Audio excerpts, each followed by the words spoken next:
بسم الله الرحمن الرحیم. سلام علیکم و رحمت الله و برکاته. ریز و صلوات تایبتش برنامه پاشیوا 14 هر جهه کی لیبن انشالله خدا روزی و نویج و طاعت و تراویح و هر خیر کد و هی و پیروز دهیم بکن خدا تعالی وکی وی گوتی روزی بو منه از به پاداش تیویدم و انشالله پاداش تکیب داته و چه جارت تزراودانه بتو خدا انشالله صحت و باشتر لیب که حتی دو ماهی کار رمضانی و هندی تمنه هوا هیت وی دنیای دا تندرستی که باش در باز کن تو چانی سوان تندرستی تا باشه نعمت خودیه تندرستی بری هر تشتیه ان شاء الله تندرستی همو بینرانیشمان باش و سلامت ابن اصلاحی خواهی گورتان لبید هیوادارم که ام شوی که پر برکت بید دوکو همیشه ایلی دعا و مزا و پارانکانتان قبول الله خواهی گوره بید مانگه که درفتی اوی تیدا هیا که بناخی خومان دا بچینوا ولا خواهی گوره داوا بکین هر کم و کرتیکمان هبوه اولی من ببورید و اگر هشتگ به نزانینی خومان کردومانه او لبر نزانینی خومان لیمان ببوره و اگر زانیشمانو کردومانه به مرحمتی خوی دیسانو لیمان ببوره اللهم آمین دچین ناو پروگرامه کمانو دست پیک ناو خودی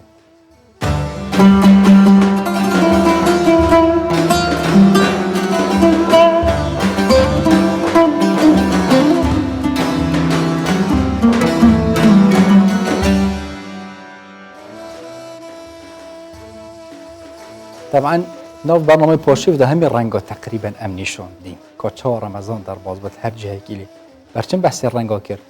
نبرو که آخو شین کلی تا آخو صور کریم بیشین از بی متى تا شین و صور کم شین و مور و کی لوگو می کردستان بسیاره از شین توشی صور امروز لوگو کمان اینجا مادام بحث رنگت کرد و بحثی کسی کش بکن که کاری هنریه کرد بس دیاره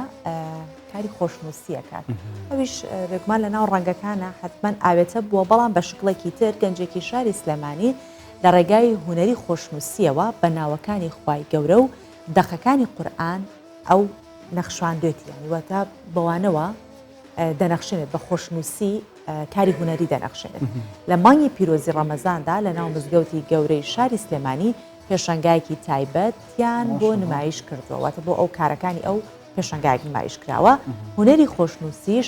لە مێژەوە ڕێگایەک بووە بۆ نووسینەوەی دەقەکانی قورئان و نووسینەوەی پەیامەکانی خوددا و نەخشاندنی مزگەوتەکان وا ڕێبەرانی ئاینیە ئاماژە بەوە دەکەن ئەگەرچی ساڵانی ڕابردوو لە کوردستان زۆر گرنگی دراوە بەو هونەرە بەڵام ئێستا کەمتر گرنگی پێدەدرێت زۆربەی خەڵک ئێستا خەریکی نووسینن بەچات هنر بەشەکەی گرنگت نەوە ئیسلامی بێگومان و ئێستا ئیشی چاپ و تایپۆوانە زۆرتراتۆ کەمتر ئیشی دەست بەڵام زۆر جوانە ئەوان تۆبلێت هونەریەت تایبەت دەوابەتە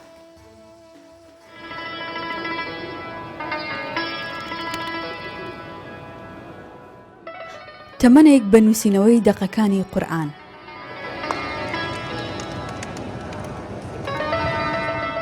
هەریەکە لەم کارانە چەندین ڕۆژ و مانگ پێوەی خەریک بووە دانا بە تەواوەتی خۆی تەرخان کردووە بۆ ئەوەی شارەزایی تەواو لە هونەری خۆشنووسی پەیدا بکات تا تەواوی سورەتەکانی قورئانی پێ بنووسێتەوە ئەمانە حروفی عەرەبین بە خەتی سلوس نووسراوەتەوە ئەگەر کەسێک پرسیار بکا بڵێ فۆنتی کوردی ئێمە هیچ فۆنتێکی کوردیمان نییە بەڵام گرنگەکەی لەوایە کە لەسەر ئاستی جیهان ئەو کەسەی کە یەکەمی هەموو دنیاە کووردە ئەمە لەبەرەوەی تعبیر لە بەناو شۆنەڵی سۆفی تەریقەت و ئەوانە ئەکات ئەمە کەسایەتیەکە با بڵێن بزەوت بە دیاریکراوی شۆنەڵی ناڵی ئەو کەسەیە بەڵام خۆی لە چوارچێوەی دینە ئەبینێتەوە دەقا ئاینیەکان و ناوەکانی خوددا لەسەر هەر تابلۆیەک بە چەندی شێواز و ڕەنگ نەخشێنراوە کارەکان لە لای هاوڵاتیان و تەنانەت ئەو کەسانەی توانای خوێندنەوەیان نییە هێندە سرنجڕاکێشە کە بۆ ماوەیەک بۆ سیرکردنی ڕادەوەستن و پێی سەرچام دەبن بەڵێ خوێنەواریم نییە شەقم لا جوانە چێژی لێ بینم ئەرە وەڵا پێم خۆشە وەڵا لەو سەواتم هەسیرە نەکەم پێم خۆشە کارەکەم لا جوانە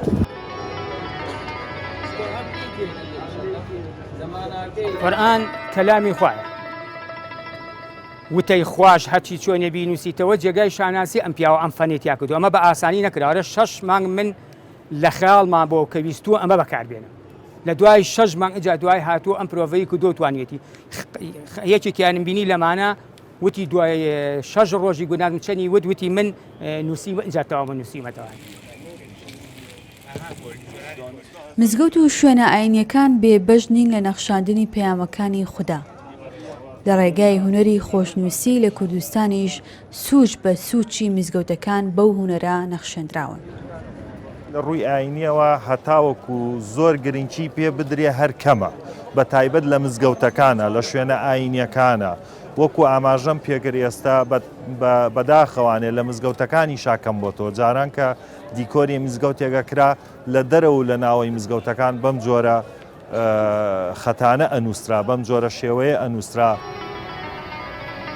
تەمەنی دروستبوونی هەریەکە لە تابلۆکان لەگەڵ دانای خۆشنووس بۆ 2 ساڵ دەگەڕێتەوە. تابلۆکان ژمارەیان 63 دانێ و ئاماژە و گزارشتن لە تەمەنی پێغەمبەری ئیسلام. دالیا کەمال، کوردستان 24 سلێمانی. ماشەڵڵا تشتێکی گەلێکێ جۆم تایبەتیژیش بلیک و یعنی خەت نویسی یانژی دەست نویسیە وی هونەرمەندی شڵا دەستێتیت خۆش بن تەمەنیوی هەری درێژ بە تەندروستی یا باش بێت مزگەفت یعنی بۆ مەدیار بێت نەبەس جهێ نوێشکردنی یانژی خود بەخۆندنەیە حتا لە سەردەمی پێغەمبەری سڵ سەر بن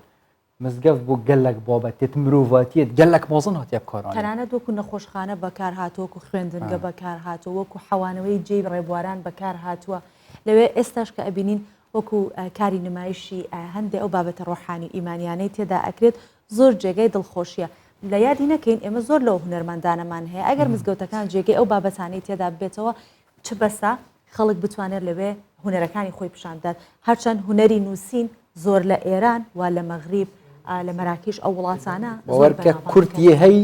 ناف ڕۆژەڵاتە ناوەڕاست تابلوێتویە هاتینەکەرم مەبلەخت گەلک مازن حتا وڵاتێن یەن عەرەبیت گەلک پێشکەفتی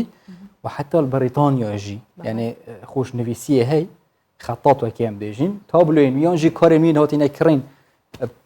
یعنی نرخەکی گەلک مازن ئەوژێ دەستخۆشیە. باش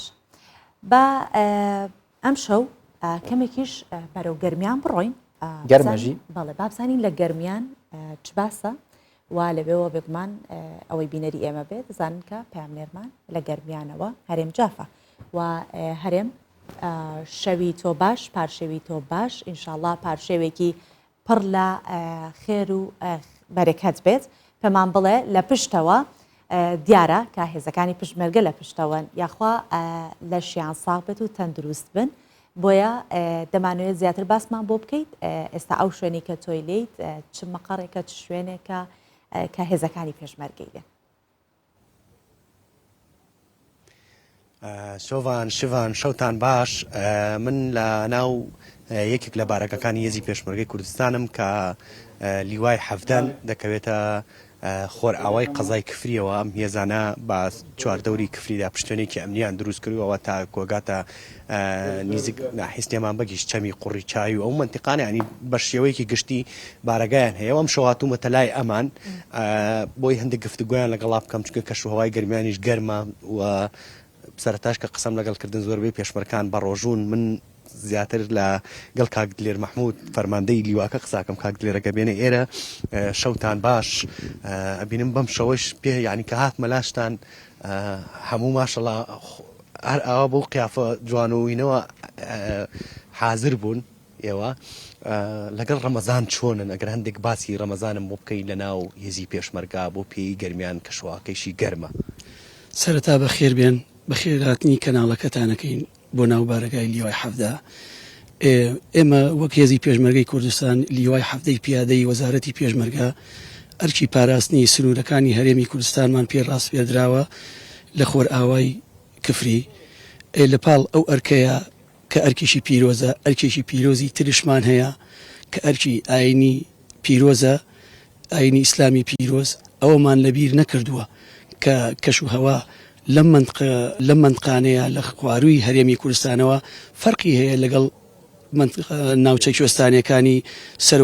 سەر و باکووری هەرێمی کوردستانەوە و دەرەجەی حرارەتش لێرە ئەو مانگی چوارە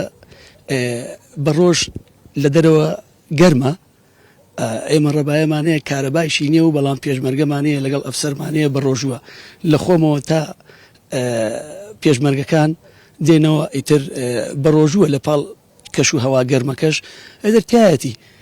هەمووشی خەڵکی ئێرە نیە کوێستانی تایە و ئەم برا ئەفسەر و پێشمەرگانە لە سەر و خواری بێگومان وشەیەکەڵێ پێشمەرگا گەرمیان و کوێستان نازانێ گەرما و سەرما نازانێ بۆ پێی مەشقی سەربازی شەکە ئەمە لە ناوی وا ڕەنگی داوەتەوە بەڵێ وەک هێزی پێشمەرگا لە هەموو کەش و هەوایەکە لە چوار فەستەی وەرزدا ڕاهێنانمان کردووە کە چۆن خۆمان و پێشمەرکانمان و ئەفسەرەکان ڕاهاتوین لەگەڵی چۆن خۆڕاگر بین لەگەڵ ئەو کەش و هەوایە چونکە ئێمە لە هەموو کەش و هەوایەکە واجبمان پێسپێدراوە کە مەشقمان کردووە لە مەشق و واجباتەکەی خۆمانە دوا ناکەین ناڵین ئەمە بێتە هۆی ئەوەی کەوا واجب ئەرکەکەمان کەم و کوڕی ئەوان هەبێت دەستخۆش با بچمە لای ئەفسەرێکی دیکەتان بەم ڕەمەزانە بەم شەواتوینەتە ئێرە ئەگەر بتەوێت پەیامێکی ئایا پڕ لە ئاشتی بدەی یان لەگەڵ ڕەمەزانە چۆنی چیمان پێڵێ پێشەکی بە خێراتتان دەکەم ئێمە وەکو هێزی پێشمەرگەکەوە لە بەرەکان جنگان لە خۆراوای کفری هێزەکانمان هەر کات ئامادە باشیان لە ڕووی ڕەمەزان و لە ڕووی ڕۆژووە لەخوا بەزیای خەڵک ڕۆژووە پێشمەرگەکانمان هەمووی بە سنێکی فراوانە و نۆژ و ڕۆژوو تاعاتی خۆیانەکەن و داواکارم لە خوای گەورەکەەوە ئەم ڕەمەزانە بێتە مای خۆشی و ئاشتی تەبای و برایەتی پێکۆژیان لەناو هەم کوردستاندا دەستان خۆش بێ حەزمە کرد دەرفەتی زیاتر هەبێ قسەتان لەگەڵا بکەم بەڵام دیارە کاتەکەمان هەر ئەوەن دەبوو بەڵێ شۆڤان ئەمان فەرماندانە ئەم سەربازانە باسیەوەیان کرد کە بەشێکیان خەڵکی کوێستانن خەڵکی ناوچە جیاجەکانی کوردستانن کە شوهەوای گەرمیانیش گەرمە بەڵام بەو پێی سەربازن لە هەر چوار وەرزەکە مەشقیان کردووە مەشقی گەرما و سەرما و هەموو بارودۆخێکیان کردووە بۆ یاڵێن گەرماکە شیش کاریگەریکی نابێ و زۆر بەشیان بە ڕۆژوون ئەرکە ئاینەکەیان جێبەجێکەن و ئەرکەکەی دیکەشیان کە پاراستنی سنوورەکانی کوردستان و گەرمیانە جێبەجێ کردووە یەخوا لەشیان ساغ بێت هەردەم هەمیشە سەلامەت و تەندروست بن خوا بۆ کوردستان و بۆ ئێمە بیان پارێزێت اللهم ئامین وەی خودشتەژە ڕازی بە تەفکارێمە هەرێم جەف وایکە ڕاستە خوێن گەرمادا بوون ڕێز و سڵاوێت تایبەت حرمەت بوو هەر هێزەکە ئەولیە تایبەتیژی سەریدا هێزین پێشمەرگەل هەر جایکیان لێ بن تایبەتیژی يعني حتى تهيفا رمضان بيروز ده أول سر أركن كو باراستنا ملت و باراستنا ولاتي خدي إن شاء الله خير وانا موازن كت أجري وانا قال لك ماستر صداصات ولات شار لهر قدرێکی کە بۆمان هاتووە یاخود باسی هەر قەزا و قەدەرێکیش بکەین کە بۆمان بێت و دایمەش کوردستان ئەزانین کە بەردەوام لە بەردەمی هێرشی ئەو کەسانەیە کە چایان بە کوردستان هەڵنایەت ئەم هێزە پڕ لە ئازایەتی و پڕ لە بەجەرگیە هەمیشە لە بەردەمی ئەو سەنگەرانەوە تە باسی قەزا و قەدەرێک کرد خودی هەموو سای دنیا ئەم ناوچەینە ناوبەینا قەزا و قەدەرێ تایبەتیژی ئەم دێ بەحسێکی بابەتێکی بابەتەکە بەشێکی زیدە شوێ هزریە و ئەبخۆژی ڕوکنەکەش ڕوکنێت ئیمانێ ئەم چۆنە کەڤینە خەلەتیە گەلک جۆرە هەردوو تێنە تێگەلکردن ئەم ئەڤرو خودی حەسکە دەبی بابەتی تێر و تەسەلی بە حەسکین مامۆستا ئەنوەر خۆشناو ئەفشەوە میوانی مێ مامۆستا تو گەلە بخێراتی یاخوا بەخێر هاتی ڕەمەزانەوە پیرۆز بێت یاخوا لە ئێوەی بەڕێزش پیرۆز بێ و سەرکەوتوو بن و ئەو ماندیبوون و ئەو جوهد و جیهادەتان قبول بێ انشاءالله هزار جا شکرش خودی خزمەتی ئەو بینەر و خۆشەویستانەکە هزار جا شکرش خودێک و تەمەنی وە هێشتای ما و تەندروستیەوە الحەمدولیلاوەکی بەرێ ئیشڵە دێ زەورتەوە قۆناغێکە و زەحمەتی یا کۆڕۆنای دەرباس بەڵام سپاسی جەنابتان ئەەکەم کەناڵ 24 ڕوودا و ئەوانە هەموویان سپێدا هەموو دەوری ئیجابیان هەبوو لە ناساندن بەو نەخۆشەی من لە بۆ خەڵکو و هەروەها دوعای مسلمانان بەگشتی ئەوە هینکن بۆ ملەتی و بۆ ئیسلامێ کارێکی گەلێکی مازنە ئەوژی خزمەتەوە بێتە دیوارکردن هەر ئەرکێمەیە ما سپاسانەکەین هەمومان هەر یەک لە سەنگەری خۆی خزمەتی خاک وڵات بکە سەربەرزیە ئینسان خزمەتی ملەتی خۆی بکە خزمەتی وڵاتی خۆی بکە و جا هەر کەسێ لە سەنگەری خۆی چونکە ناکری هەموو یەک سەنگەر بێ مامۆستا ئاینی لە سەنگەری خۆی جەنابتانەوە کوی ئەعلام لە سەنگەری خۆی پێشمەرگە لە سەنگەری خۆی و هەموو کەسێک کە لەو کوردستانە دەژین لە سنگەر و لە شوێنی خۆیدا خزمەت بکە هەدەفی خزمەت بێ سەربەرزیە بۆ هەموو لایەکمان ئینشەڵا و دوماهێکی نەخۆشی بێت ئینشاءالله هەر تەندروستیەوە باش بێت جا مامۆستا وی دەرگەهێ مازن ڤەکەین بەڵێ یاش هەمیە گرنگترژی خودێ سبحان الله هەر کەس تووشی نەخۆشیەکێ ڕوویدانەکێت بێت ناوێ قەزا و قەدەرێت تێتە سەر زمانی خوددانی لێوە گرنگکە وەل دەستپێکیان بزانین جوداهیات ناوبەینا قەزا و قەدەرێت چییە؟ بسم الله الرحمن الرحيم وبه نستعين وعليه نتوكل الحمد لله وصلى الله وسلم على رسول الله وعلى آله وصحبه ومن والاه دەستخۆشی بۆ بەڕێستان ومێدەوارین کە دائما قەدەری خێر و قەزای خێر بێتە ڕێمان انشاءالله ئێمە مکلفین بەوەی کە دائما دوعا بکەین بۆ هەموو خێرەکان و لە ناو خێر لەسەر خێر لە قەزای خێر لە قەدەری خێر قەزا و قەدەر یەکێکە وەکو جەنابەت سەرەتا ئیشارەت پێ کرد لە بنەماکانی ئیمان و جیاکردنەوەی ئەرکانەکانی ئیمان ئێمە لەگەر هەموو دین و دینەکانی تر و شوێنکەوتی دینەکانی تر بریتێ لە قەزا و قەدەر کە شتێکی زۆر مهمە بۆ بەهێزبوونی ئیرادە و توانای ئینسان و هەروەها شارەزابوون لەو پەیام و لەو ڕیسالەی کە خوای پەروەردیگار ناردوێتی قەزا و قەدەر دووشتی یەکجیاوازن قەدەر شێوازێکە قەزاش شێوازێکە ئەگەر چی لە مابەین عولەمایاندا خلافەیە لەو مەوزوعەدا هەندێک قەدەر لەگەر قەزا وەکو یەکە یان مەسەلەن قەزا لە پێشە دوایە قەدەر لە پێشە بەڵام ئەو عیلمەی کە یاخود ئەو ڕێیەی کە زۆر بەتوانایە بریتیە لەوەی کە قەدەر ئەندازەی ئەو کەونە ئەو بوونەوەرە ئەو وەخلوقاتە چی هەیە هەموو لە عیلمی خوای پەروەردیگاردا هەیە و هەبووە و بەردەوام دەبێ چونکە زەمن لە بۆ کەونە لە بۆ ئەرزە زەمن لە بۆ عالەمی تر نییە نە عالەمی بەرزەخ نە عالەمی غەیب لەکن خوا زەمن نییە سەعات و کات و شت وانە نییە قەدەر ئەوە ئەندازەیەکە دائەندرێ و هەروەها قەزاش بریتێ لە تەنفیزکردنی ئەو نەخشەیە تەشبیه نەبێ وەکو وەکو مهندس وایە نەخشە دادەڕێژێ ئەوە قەدەرە هەموو قیاساتی لە بۆ دیاری ئەکا لەسەر پارچە کاغەزێکە لەسەر پارچە شێوازێکە دێتە بواری جێبەجێکردن قەزایەکە بریتیە لە جێبەجێکردنی ئەو نەخشەیە کە جێبەجێ کراوە کە جێبەجێ دەکرێت مهندس ئەوەی کردو نەخشەی کێشاوە وەستا و کارمەندان و هەرچی ئەوانە هەنە دەبێ ئاگایان لە قەدەرەکەی هەبێ بۆەوەی بتوانن قەزایەکەی جێبەجێ بکە ئەوەی ئێمە کە ڕۆژانە بەڕێ ئەەکەین و دێتە پێشمان و دەچێت لە هەموو مۆزوعەکاندا ئەوە جێبەجێکردنی ئەو قەدەرەیە کە خوا دیاری کردووە کە قەزایەکە بریتێ لە جێبەجێکردنی ئەوانە مانگە ڕۆژە ساڵە سەعاتە جەنابەت خواردنە خواردنەوەیە نووسنە هەرچی ئەو ماوزوعانە هەیە هەمووی لە قەدەردا هەیە و هەمووی لەکن خوای گەورە دیاری کراوە هەیە و ڕۆژانە تەنفیز ئەکرێ بەچێ بە ئیرادەی ئینسان نەک برێ بە زەبر چونکە تاکە مەخلوقێک کە خوای پەروەردیگار جای کردبێتەوە لەگەر دروستکراوەکانی تردا مرۆڤە لەگەر جن لە بەجین گەڕێ بەس باسی مرۆڤەکەین مرۆڤ خوای گەورە لە بەشە ئیختیاریەکەی مەجالی تەنفیزی قەزای داوە بەڵام لە بەشە مسەیەرەکە کە ئەوەیە مەجالی تەنفیزی نەداوە لە بۆ ئیرادەی ئینسان لە بۆ قەزا مەسەڵەن چەند درێژە بێ چەند کورتە بێ چەند جوانە بێ لەکوێ ئەبی کوڕی چێ ئەبی چ دەکەی ئەوانە عایدی تۆ نین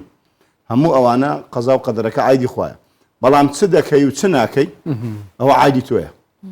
چ دەکەی و چ ناکەی لەبەر ئەوە دوو دائیرەمان هەیە لە دائیرەی عیلمی ئیلاهیدا دائیرەیەکیان بریتێ لەوەی چ دەبێ و چ نابێ ئەوە لە عیلمی خوادایە بەس دائیرەی بەشەر ئینسان بریتێ لەوەی چ بکەم و چی نەکەم ئەوە لە دائیرەی خۆت زۆر جار ئینسانەکان لێیان تێکەچی کاک ژوان لێرام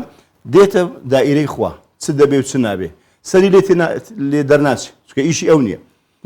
خۆی تووشی ئەو دائیرە ئەکات تووشی هیلاکەتە بێ واز لە دائیرەکەی خۆی دێنێ کە چی بکەم و چی نەکەم چکە ئەوەت هەیە ئەو مەجالەت هەیە لەبەرەوە هەر وەختێک ئینسان توانین لە دائیرەی خۆی تەعامل بکە سەرکەوتوانە تەعاملەکە بەڵام وازی لە دائیرەی خۆی هێنا ئەو بازنەی خۆی هاتە ناو بازنەی خوا جەل جەلالو کە چ دەبێ و چ نابێ سەری لێ دەرناکە ئیشکالی لە بۆ دروستە بێ و زۆر جاران سەری لە هیلاکەت دەرەچێت ئەوجا ئەو دینە هاتووە دائیرەکان لێک جیاکاتەوە چی دەبێ و چی نابێ ئەو عایدی خوایە جەل جەلالو بەس چی بکەم و چی نەکەم ئەو عایدی من مامۆستا ئەگەر هەوسابت کیشک درسترە ئەم چین قەزا و قەدەرە خۆ دیار بکەین یان ئەم شین تنێ قەدەرێ یانژی ئەم تنێ قەزای دیار بکەین یانژی چ تشتێک دەستێمانینە بەڵێ زۆر شت بەدەستێمەیە هەموو قەدەرەکان مەجالی گۆڕینی هەیە چکە هەموو قەدەرەکان وەکو یەک مەسەڵەن لە بۆ نمونە قەدەری من وایە ئێستا لێرە بووم لێرە دانیشتم بە قەدەر هاتووە و لە علمی خوادا هەبوو هەیە شتێک نییە لەخوا بزر بێت چونکە هەر شتێک لەو کەونە نەک هەر مرۆڤەکان هەموو دروستکراوەکان هەر شتێک بزر بێ لەخوا ئەوە خوا نییە نەعوذوبیللا نابێتە خوا بۆ چونکە بۆ ئێمە ناومان لێنا ئەڵڵا بۆیە خوایە علمی مطلقی هەیە ڕەبتی بە زەمان و مەکانەوە نییە بۆیە خوایە هەرچی صفاتی کەمالی هەیە يعلم ما تسرون وما تعلنون ئەو مۆزوعی بۆ شێوازەیە بەڵام ئەو قەدەرانە کە ئینسان بە عەقڵی بە ئیرادەی هەستی پێەکە بە تایبەتی عەقڵ ئەکرێ بریکاکە ئەو قەدەرە هو ئەمە تەماشای لەوح المەحفوظم نەکردی قەدەری من وایە بیگۆڕە بۆ قەدەریشکە مەسەڵەن شوێنێک نەخۆشی لێە نابێ بچیتە ئەوێ بۆ جێگای تر هەیە کە نەخۆشی لێ نییە ڕۆ وەکو مەسەلەی ئیمامی عومەر کە لە یەمەن تاعون هەبوو خەبەری هەبوو گەڕاوە هاتەوە مەدینەی گوتیان یا ئەمیرە المؤمنین ئەتوو لە قەدەری خوا هەردەی فەرمی ئەفر من قەدەری لا إلى قەدەری الله قەدەری خوا لێرە نەخۆشیە لێرانە نییە کاکە لەو قەدەرە دێمە ئەو قەدەرە هەردووشی قەدەرە لەبەرچی ئەمن بسمە ناو قەدەرە نەخۆشەکەی لەبەر ئەوە ئێمە دەبێ هەندێک قەدەر هەیە بیگۆڕی چۆن بیگۆڕی کابرا بە قەدەر ئێستا نەخۆشە پێویستی بە عیلاج هەیە بۆ چووکە ساغیش هەیە پێویست ناکە بەرەوە لای خوا هینایەتی و ئەمن دەبێت نەخۆشم و هەر دەبێت بەو ئازارە بمینێمەوە نەخێر شتوان نییە ئەو قەدەرە لاسوونی بە قەدەرێکی ترە کە بریتێ لە عیلاج کە بریتێ لە چارەسەرکردن نابێت تەسلیمی ئەو وەزعبی و هەروەها مەسەلەن کابرا فەقیرە فەقیرە دەرێکا کە وەڵی خوایە گەورە قەدەری وا کردی ئەم فەقیر بم ئەگەن لەو دوورە من ناو مەسەلەن قسەشی لەو بابەتان ناکەم بەس ئەو قسەوان نییە بۆ چونکە ئەو تەماشەی لەوحی نەکردووە کە ئەو قەدەر دەبێت بتەوێت ئەو قەدەرەکە ناخۆشە بیگۆڕی بە قەدەرێکی خۆشترە بڕۆ مەسەلەن وەسائلەکانی جێبەجێ بکە ئیشکردنە خەلەل لەکوێیە تەنزیماتی ئیش چییە بواری اقتصادی شارە زایت پێ دەوێت تەواز دەگۆڕێ تەبیعاتی وایە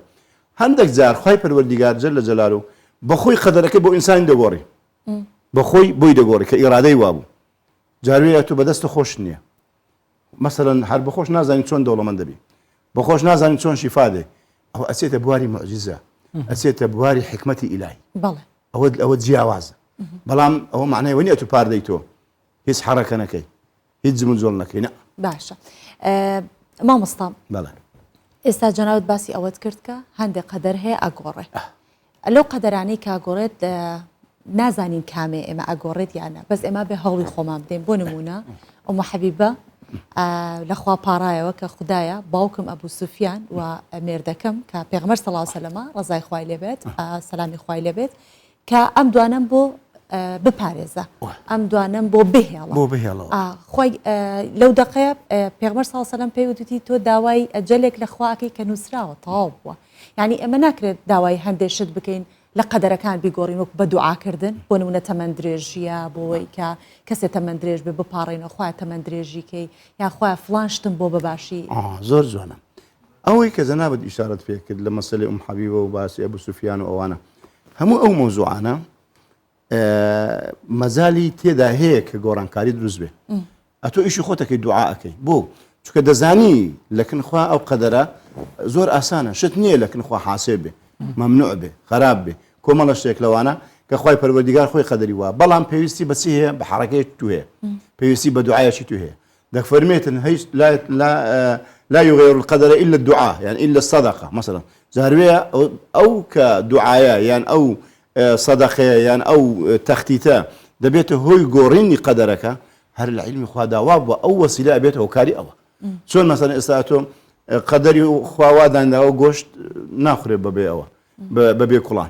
بلام تي بودانوا أجري بودانوا كبا أجر أتواندري أو بكري كهات قدرك أويه نفري شيء أتوان هالبي خوا ببي أو بكلت تبعاتي ويا دائما أويك زناب البيدي اللي أكي أو شتانا أو هميان مزالي تغييري تدا هي بلام بشوازك بك ريبتي تزاري شوية حتسندي دعاء كيس نابي مثلا باس قدرك تفرمي لله ملك السماوات والأرض يخلق ما يشاء يهب لمن يشاء إناثا ويهب لمن يشاء الذكور أو يزوجهم ذكرانا وإناثا ويجعل من يشاء عقيما إنه عليم قدير أفرمي ئەوەی ملک و هەرچی لە ئاسمانەکان و زەوی هەرچی هەمووی خوایە خۆی دەیەوێ حەزی لە چی بوو دروستیەکە هەیە بەس کچی ئەدات هەیە بەس کوڕی ئەدات ئەو یوزەویجهم ذوکران وئیناث هەیە کچ و کوڕی ئەدات خۆی خالق ويجعل من يشاء عقيما ئەوەی حەزیشی کرد نەزۆک حتا ئێوارێ برێ ئەو هەناوها تەواو خوای گەورە خۆی عەلیم و قەدیرە بەڵام جاری شوێ ئەو نەزۆچێ کە دروستە بێ لەکن خوا قەدەریشکەی لە بۆ دانراوە کە بریتێ لە عیلاج کە بریتێ لە کۆمەڵشتەیەک مەزالی علمی داوە نابێ ئەو نەفرە تەسلیم بێ بەس جاری شوێ عەقیمە کە عەقیمیش بوو هەردەمە ئیرادەی خۆی وابوو ئەتوانێ وەکو مەسەلەی ئیبراهیم لە بۆ ئیسحاق وەکو مەسەلەی زەکەریا لە بۆ یحیا یعنی ئەوانە هەموو لە فەوقی ئەو حالەتەیە کە خۆی پەروەردیگار لە قەدەرە خۆی ئەندازەی خۆی داناوە و هەموو شتێکی تەرتیب کردووە تەنزیم کردووە بەڵام کە گۆڕانکاری دروستەکە بەو وەسیلانەی کە دایناون لە دوعایە لە سەدەقەیە لە چی وەکو کاکژبان سەرەتا باسی لەوە کرد کە قەدەر یەکێکە لە ڕوکنەکانی ئیمان هەر ئیماندارێکیش خەمی ئەوەیەتی کە ڕوکنەکان بە جوانی جێبەجێ بکە بۆی ئێمە ئەمشەو باس لەم بابەتاکەین بۆی کە ئەو هەڵەیانەی کە ئەکرێت ڕۆژانە لێمان تێکەچێت کە قەزا و قەدەر چەندێکی لە لای خوای گەورە و چەندێکیشی ئێمە توانین بیگۆڕین باکەمە باس لە ئەو هەڵانە بکەین کە لە قەزا و قەدەرە بۆ نمونە تەنانەت لە قورئانیشا باسی موسا عەلەیهی سەلام کراوە کە پێیان دەوت تۆ شومی تۆ ڕوت کردە ئێمە نەخۆشی و خراپی و ئەم کۆمەڵشتت بۆ ئێمە تا چەندێک ئێمە پابند بوومان بە هەنێشت کاڵین شومە بۆ نمونە پژمین بۆ نمونە فلان سیارەم پێوە نایەت فلان ماڵ شومە ئەمانە چەندێک هەڵن لە قەزا و قەدەرە تەبی هەر یەکە پابند بێ بەو جۆرە تەسەڕوفات وەرس و کەوتانە ئەوانە هیچ ئەست و ئەساسی نییە قسەیەکە بنەمایەکی دینی نییە بڵێ هەر کەسێک ئاوا بێ ینی بۆکو جناب ئیشارە پێکرد پژمین بێ یان ئەو خانووەیان ئەو ماڵەیان ئەو شتانە بەناوی شوم و بەناوی ئەوانە باز بکرێتن چونکە قازان و زەرت لەو کەونەدا بەدەست خوا جەل جەلال هیچ کەسێک هیچی بەدەست نییە قل لو كنت أعلم الغيب لاستكثرت من الخير وما مسني السوء ففرمي محمد بيان بڵێ ئەگەر ئەمن غیبم بمزانی بە حرەکەیەک بەو چارە نووسی خۆم بکەم لێ ناگەڕم بە هیچ شتێک تووشی خراپە بم تووشی نەخۆشی بم تووشی ئەزیەت بم هەموو خێرەکانم لە خۆم دەینا بەڵام کە پێغەمبەری خوا سەڵسەڵام وەکو مرۆڤێک کوڕی دەمرێ کچی دەمرێ ژنی دەمرێ ماندوو ئەبێ برسی ئەبێ تێنوو ئەبێ شەڕ ئەکا خێر ئەکا نازانێ زۆر شتێ نازانێ لە عیلمی غەیب لەکن ئەوش نییە لەکن خوایە وما يعلم الغيب إلا الله بۆیە ئەو زۆرە شتانەیە کە جەنابەت ئیشارەت پێ کرد ئەوە پاشماوەیەکی جاهیلیە ماوەتەوە پێش ئەوەی کە ئیسلام بێ شتێک بۆ لە ناو کۆمەلگای مرۆڤایەتیدا هەبووە و ئێستاش زۆر شتی خوڕافی هەیە زۆر شتەیە کە ئەسڵ و ئەساسێکی نییە خەڵک گوناحبارە بێ لەسەر ئەوە بەڵێ گوناحبارە بێ ئەو کەسانەی کە بڕوا بەو زۆرە شتانە بکەن وەکو یەقین وەکو بڕوا ئەوە تەئسیل لە عەقیدەیان ئەکا بیر و باوەڕیان تێک ئەدا و نابێ بە هیچ شێوەیەک ئەو ئینسانە بەو شێوازە بیر بکاتەوە چونکە خوای پەروەردیگار هەموو شتەکان عایدی ئەوە بە قەدەری ئەو ئیشەکان جێبەجێ ئەکرێتنەوە بە قەدەری ئەو دایناوە و هەر خۆی نافع و ضارڕە کەسێکی تر نییە نافع و ضار بێت یعنی سود بەخش بێتن و زەدمەرگ بێتن إلا خوا جل جلاله وزور كسي جوبان ليرة مثلا دركا والله السياري ده ولا قضاء وقدري خوايبو يعني كابرا وايلي هذا ولا قضاء وقدري خوايبو او انا نبي اتوب من القضاء وقدري دابين اسبابه هو كاركاني تشن ولو قرش ناكريت زور سريع ابوي قال لي انا بحال مو مستبري في مساله بونمونه دو كابرانا يكشوانا دي توشي خلاتيه كيبت بيشتي افا قضاء وقدر بيو هر تشتك مبكارينا بس افا هتريكم يدي بيشتي افا نا قضاء وقدره افا بنص تبين نك خطوه قضاء وقدري الفيري يعني دا ايمانه ما نكفتت شكي ده شكي كش ركنيت ايمانيه كيش كشوانا خلاته او كسيك هلكاك او كمكرتيك بمن خوي داديني بمن قضاء وقدر داني او هلا كخوي سببه وكو او كسيك هاتا كان امام عمر قلت كاك لو دزيت كردوه دزي كردبو مالي خرج دزيبو قلت والله خوالد صار نسيوم كام دزيبك وين ده قدرك وابوك وابك يا امام عمر فرمي كاك زلدشي لبدن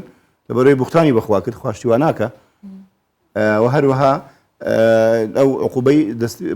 دزبرنكشي لبوب كان كدزي كدس كدو شوازي بكارينا يشان بختان لبري اوشتانا ربطي بونيه والله قدرك وان مسراب ده الا من اوشتبكم كل شو زاني خوتو نتشي تماشي لوح المحفوظ بي لخوتو ارادتها بحريه خود بويا هر وقتش ارادي انسان قوتي انسان اختياري انسان كوت خطر يعني نكره حتى فرق كاي جوازه يعني قلنا حكت جوازه مثلا كابرا لخوا كارادي حركناك هيتي لسرنيه يعني كسيك عقلي نما يعني كسيك بزوري قلنا حيش بيكرا الا من استكره وقلبه مطمئن بالايمان بزوري مثلا هلا يش بيكرا رفع القلم عن ثلاثة عن النائم حتى يستيقظ وعن المجنون حتى يفيق وعن المستكره أو كسيك بە زۆریشتی پێک ئەوانە هەمویان تەخیفاتی بۆ ئەکرد چکە ئێرادەی زعیفە بەڵام وەختێک کە بە ئێرادەی خۆت بە کەیفی خۆت بە زەوق خۆت بە حڕێتی خۆت شتێکت کرد ئەو ئینسانە تاوانبارە بەس لە عیلمی خوادا هەیە ئەو شتە یعنی شتێک نێ لەخوا بزر بێ بێوەڵا خوا ئەوەی نەزانیوە ناچووکە نابێشتی وانە هەموو لەخوا هەیە بەڵام بە ئێرادەی خۆت ئەنجامی ئەدەی فلما زاغوا أزاغ الله قلوبهم مشيئتي تو لپیشه که خوی ویستی او زاخوای گورش تنفيذي لبوك زاروي كابرا حتى بويد في غمد فرمي صلى الله عليه وسلم إذا التقى المسلمان بسيفيهما فالقاتل والمقتول في النار قال هذا قاتل فما بال المقتول قلت يا رسول الله أو كابرا قاتله نفركك شو مقتول كتسبك أو بو فإنه حرص على قتل صاحبه أويش لدليدان حريز بو كبيوجي برام أو دستخوي بيش خست هردو چیان تمام بارن أوي كدجان يك بهدك بسلاح اللي كدن أو كابراي ك أو يدكوجي أو يدك هردو چان كجراو أو كدكوجيتن هردو چان لزهنم دانا سنك أويش حريز بني تكي وابوا لبر أو دائما بنيت إنسان گۆڕانکاری ئەکرێت لە مۆزوعەکانیدا و بە حڕیەتی خۆی یان ئێستا کەمە پێش ئێستا باسمان بەهار بگەڕێمەوە یەک تۆز بۆ دووە وتمان کاکژبان وتی ئەگەر کەسێک دامێگەکات یان شتێکی بەسەر دێت یان گیان لە دەسەدات زۆر جار ئەمە هەڵەیە کە ئێمە ئەیکەین ئەڵێ کاکە فڵان کەس ئەمری خوای کرد ئەرێ کاکە بە قەزا و قەدەر ئەمری خوای کرد یا شتی تر بۆ ئەگەر بەشتی تر بێ قەزا و قەدەر نییە ئەگەر بە نەخۆشی بێ مەبەست یان ئەگەر بە دامی سیارە بێت یان بە شتێکی تر بە خەڵک لە هۆکاری پرسینی مردنەکە یەکسەر و قسەکەن ئەرێ بەچی بە قەزا و قەدەر مرد بۆ ئەوە هەڵەیە ئەوە مستەلەحێکە بەکاردێ لە بۆ ئەوەی کە ئەسباب و هۆکارەکان چن ئایا هۆکاری مردنی ئەو نەفەرە بەبێ هۆکار بووە یعنی مەسلە دەعم نەبووە شەڕ نەبووە هەر لەو گۆڕە مردووە ناچێتە دایرەی قەزا و قەدەرەوە وەدی هەموو دایرە قەزا و قەدەرە هەردووچیان بەسکو دەڵێ کابرا ئێستا لە کوردەواریمە هەندێک لازە هەیە هەندێک لۆغات هەیە دروست بە مەسەڵەن کابرا دەڵێ خێری مەولودی پێغەمبەر بێ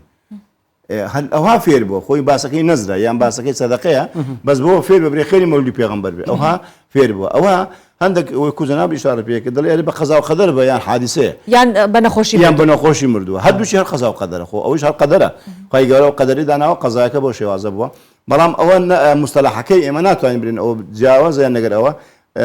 وا حاڵی بووە ئەو نەفەرەکە ئەو کەسەی کە نەخۆش نەبێ و حادیسەیەک نەبێ کە دەمرێ کە ئەنەماوە قەدەرەکەی بۆ نووسراوە بۆ شێوازە بمرێ ئەوی تریش هەر قەدەرەکەی وا بۆ نووسراوە بەڵام ئەو قەدەرە بە ئەسباب و هۆکارێکی زەختر و زیاتر دیارە ئەوی تریان ئەسباب و هۆکارەکەی لە ناو عەقلی بەشەریدا لە ناو ممارەسەی ژانی مرۆڤەکاندا معلوم و معروف نەبووە بەو شێوازە کە ئەو نەفەرە بمرێ مامۆستا گەلە جۆرە حتا یعنی نافمەدا ئەخفنەت بڵاون گەلە جۆرەژی ئەم نزانی کە ئایا گون هەیە ئەنجا ئەخفنەکە ئاساییە ئەم دەبێژین ئەس گوری خودێ بوو چش خڕە ئەملڤی عەردی داین بێبلە ئەزل بۆ نمونە لە ئەوروپا دابام یانش دەبێژێت ئەس گۆری خودێ بوو چی تو هاتیات ڕێکۆمەدات ئەس تووشی ڕۆدانێ vê بویارێ کردم ئەف ئاخفتنە سەر مرۆڤی گونەهن بەحسێ وەختی کرد ئەوە جاروێ ناڕزایی دەربڕینێکە ئەو مرۆڤە ئەوەی یەکەمیان قەزا و قەدەرە ئەمن لۆ کوردم قەدەرەکی ئیلاهیە بەدەستەم نتونیە ئەگەر جعلێکی ئیلاهیە یان کابرا لە بەرچ عەرەبە یان لە بەرچ لە کوردستانە لە شوێنە شکەنیە ئەوانە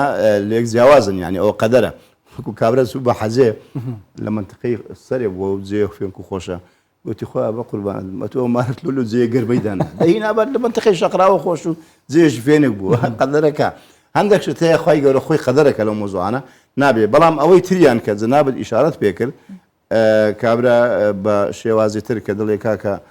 ئەمن قەدەر وای کردیا ئەو مۆزوعی بکەم ئەوەی بەشی ئیختیاریە ئەویش هەر قەدەرە بەڵام ئیرادەی ئینسانی لە پێشە یەکەمیان گوناحبارە یان نا ئەوە جاروێ هەر لە خۆی وەڕەزە بێ قسەشی ئەکا شەڵە بە گوناح حساب نابێت کە ئەزانێ مۆزوعەکان چیە ئەمە ناتوانین برێن ئەوە کابرا بەڵام قسەشی باش نییە قسەشی باش نییە چکە ئەو شوێنەی کە تۆ تێیدا حتمما خێر دێ شەڕت دێ لە عینی کاتیشدا هەر وڵاتێک ئەتۆ کە بتەوێت تێیدا بژی لۆ تۆ وەتەنە نیشتیمانە دەفەرمێ وإذ قال ربك للملائكة إني جاعل في الأرض خليفة أرض هەمووی وڵاتی ئینسانە لە هەر شوێنێک ئاهابی ئەو سیستەمی کە دانراوە بۆ ئەوەی کە عفو تەشویش دروست نەبێ بۆ ئەوەی نیزامێکە بێت تا مرۆڤەکان دیار بن ئەوە خەرچی کوێوچینە ئەگەر نا مرۆڤەکان لە هەر شوێنێک بژن ئەتوانن وڵاتی خۆیتی و توی دەتوانێت تا ڕادەش بەس ئەو جێ کە مەسقەت ڕەسیتی کە لەوێ لەدایک بووە گەشەی کردووە وەکو پێغەمبەری خوا لە مەککە عليه الصلاة والسلام کە هجرەتی کرد لەوە مەدینە فەرمی ئەی مەککە وەڵڵی خۆشترین بیلادی ئەرزی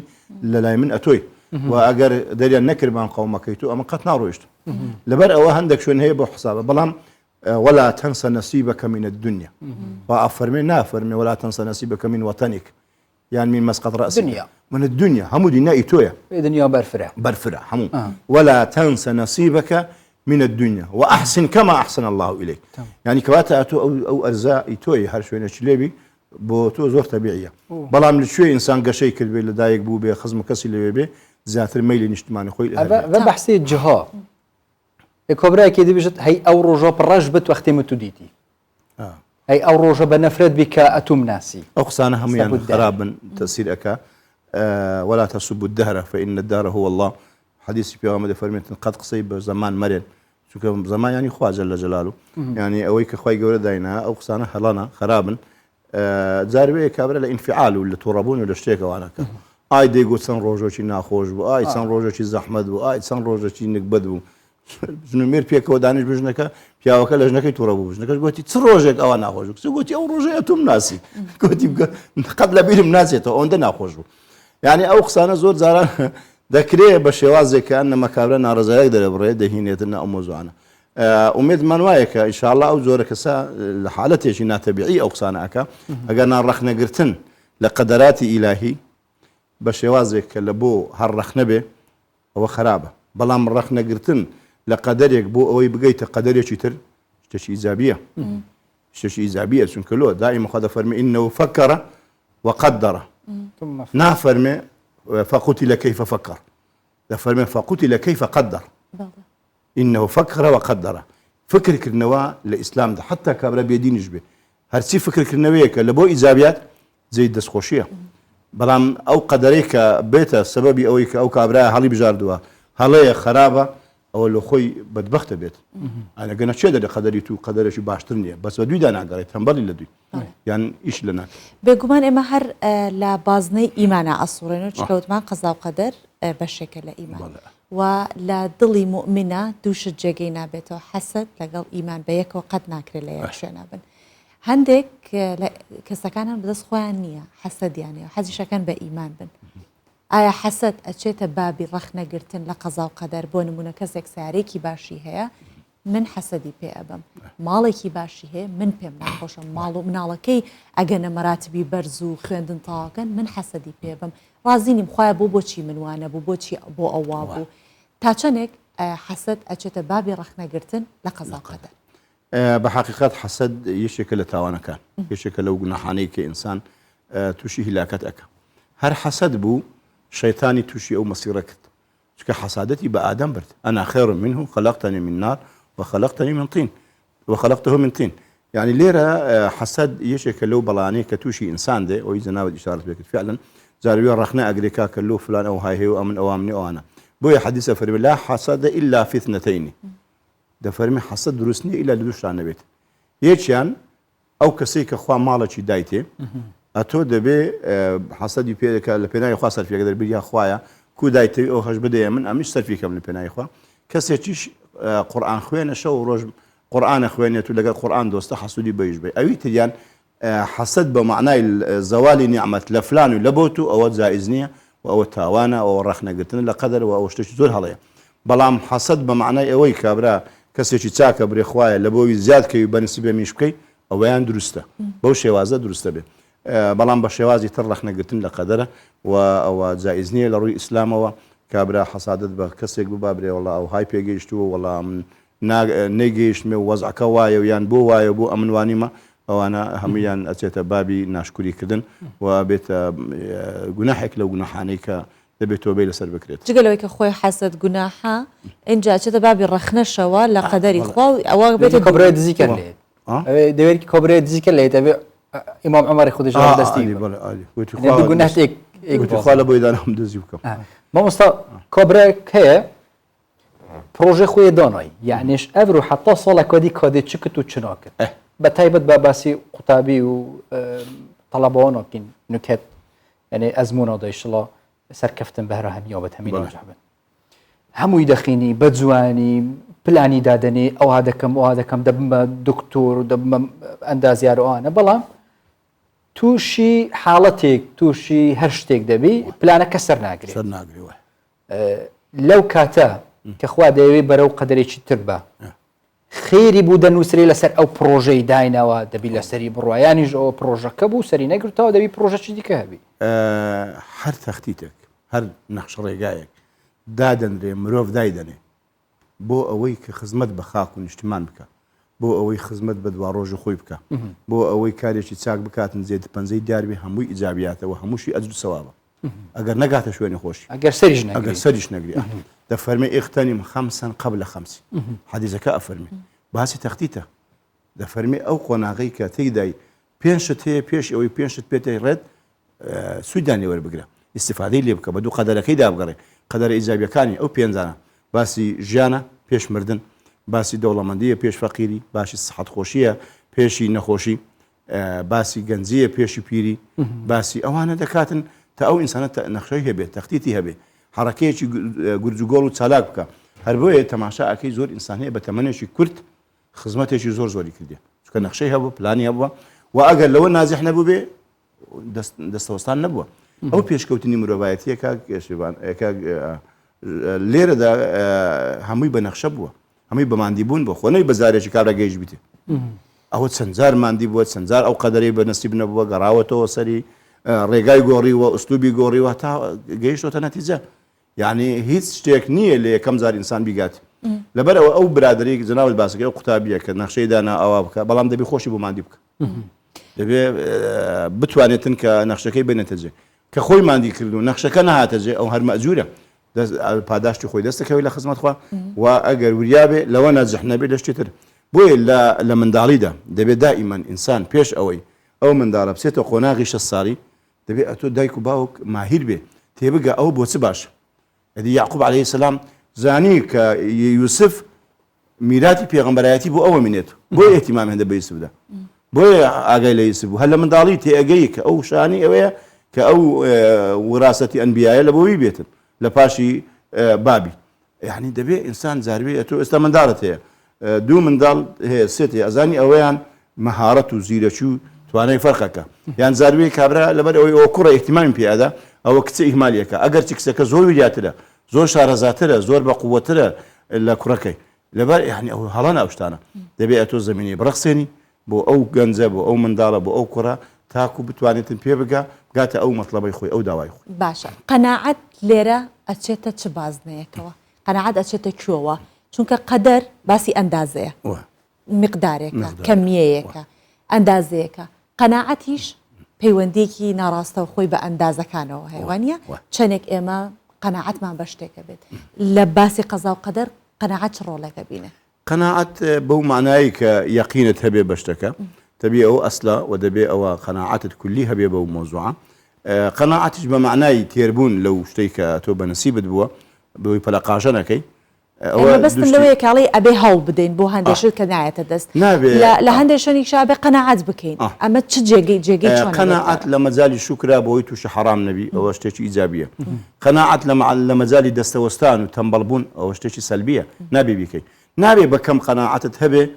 بو معناي كبالي اللي ديتوه بۆ چونکە ئەتۆ ئیشکردنە وجودی تۆ ئیشکردنە دەبێ ئیش بکەی لەو قۆناغە لە بە قۆناغشتکە بەڵام قەناعەتت وابێ کە ئەوەندی هەتە قەناعەتت پێنێ و هەروەها دڵت پێی خۆش نەبێ و پەڵە قاژە بکەی لە بۆ حەرام لە بۆ زێدانی خەڵکی تر ئەوانەی حەرامە ئەوە شتێکی هەڵەیە نابێ بکرێت بەس نابێ ئینسان بەکەم ڕازی بێ بۆ چونکە خوا ئەفەرمی الذي خلق الموت والحياة ليبلوكم أيكم أحسن عملا کەواتە ئەحسن بەردەوام هەر ئەحسن نییە ئێستا ئەو مێز و کورسیە لەو قۆناغی ئەحسنە بەڵام سپێنی مۆدی لەشکە پەیدا دەبێ هەر پێت ئای بەرەسە ئەو کورسی دانیشی ئەوە ئێستا ئەحسنە ئەحسنەکەی جاروی لەوانەیە سپێنی بیتە حەسەن دووزبێ دەبتە قەبیح تبعاتیوە ئێستا بڕۆ سیارەیەکی مۆدیل هەشتا بێنە لەو شاری بیسوڕێنە ئەو وەختە شت بوو بەس ئەو وەختە ئەحسن بوو ئێستا بۆتە قەبیح زۆر شتێک جیاوازە بۆیە دەفەرمێ ئەیکم ئەحسن عەمەلا چونکە دەبێ ئەتۆ بە دوو ئەحسن دابگەڕێ نابێ بە دوو حەسەن دابگەڕێ نابێ بە دوو شتێک دابگەڕێ كواتا أو أحسن دائما لتغيير دايا ودائما لبرو بيرسون دايا ودائما دبيئة لو قدره برو قدر إيش كبسي تمام بوشواز في جاري بحث زواج يبكي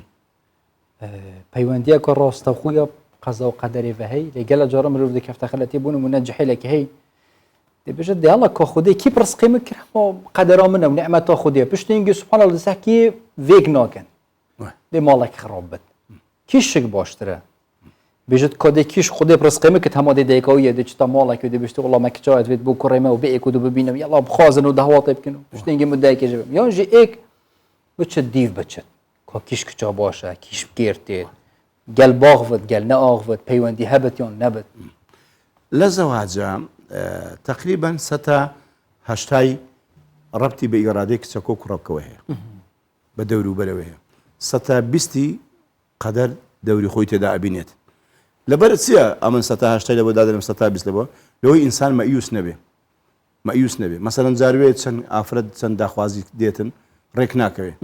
سەبەبەکەەوە نییە قەدەر ڕاست لە قەدەر داوایە بەڵام ئەسباب هۆکاری تری هەن یان جیاوازی هەیە یان پرسیارکردنەکە وەکو پێویست نییە یان کوڕەکە مەرج و شێوازی هەیە یان حالەتێکی نەفسی لە بۆ دروست بووە ینی ئەوانە تەسیرەکەن لە زەواجە چونکە زەواج ئەگەر باسەکە هەر قەدەر باە پێویست نەبوو هەموو حادیسە باسی زەواج بکە فەرمی تنكح المرأة لأربع لمالها ولجمالها ولنسبها فاظفر بذات الدين تربت يداك ولدينها يعني أو علامتك بوي برساوروشنيك دروس قال لبو أو كسي كاتسكسي خوازي يعني فرمي إذا أتاكم من ترضون دينه وخلقه فزوجوه هو معناه دياري كردوه ربطي بوونية بري قدر كاتا أو كسي كويجن بينه يعني لبو مالا يعني لبو جوانية يعني لبو الدين هل يكلو مسائلنا يعني أو كسي ويكس كيدات أو كابراي دبي كابراي بي أخلاقي بمعنى سوينتي جان لقر جن دبي ليه بكوريتو الدين بمعنى أوي كتسون لقر خوا بيوندي بستو بابندا شو كبشة شيء ده فريم من ترضون دينه وخلقه ليه ديار جوازي هي دين بمعنى التزامات ديني أخلاقش بمعنى جان لقر جن شو كاستزور كسيه يعني جني هي هرواستك عبدي شيء هي زارية شيء هي يعني واستك إنسانية واستك خدمة كاري شيء هي يعني هيس حساب لبو فكرو بهرسو كوتكاري ناكا ياخذ بتساوي شيء كسكته مع شيئك أو أنا همي هلان أو أنا مصيبتي كن كدروس به بويا لباشي أوي كإرادة إنسان حركاتك وأو بيستاني كتو هنا لزوازة سجنك دبي سافرتك دبي تسون به دمشق تو داشت هي ستا مثلا 56 جواني هي مالا هي لبر مالي دي هي لبر أصل نسبكي دي هي لبر دين دي بس أنا معناه وين نابي جوان به نابي مالي هبي نابي بس نابي بيتا أولويات ليش كده نابي تبيتا رقميك أو بيوستي بإرادة إنسان هي وكأو إنسان ليش دا وريك بيك بقدر يخرج تسري تبعاتي شكوايا بس أجر خواي جورا قدرنا كنابي ومن تونك أجر خواي جورا جل جلاله أجر بقدري أو شتيك رانا راب وسته كسنات وأنا أكون بصاحب نية وخواي برودي قاد بسنة كده ولا يقرابه نا قدري خواي جورا وإذا أنا أجر بسوت يعني وانيا هم من دزانين أجر بسوت يعني بس رايك ده إبراهيم برو وقلنا يا نار كوني بردا وسلام على إبراهيم قدري خواوا بحر إنساني بخنشينه بس موسى حالتك عليه السلام يعني يكسر عصاك لي أداته تفاريته وش كبي يعني أوانا لكن خواي جورا أوانا هي قدري خواوا دبي من دار مع بني جنو يعني دايكو باوك بي يلا بني جنو بيابي بس هو مريم وبابي ميرد من داري دبي قدرك رادكري أوانا همو هن لبر أو زور زاران زور شت هي كبيويست أكا كخواي جورا خوي إرادة وقدر رادكري دو كس لكنك سؤال سيارة بينا دعمك أو دمري أو هش نامري نفر هي بنزا قولي بي أكوي نامري نفر هي ساسميش بي لكوي دمري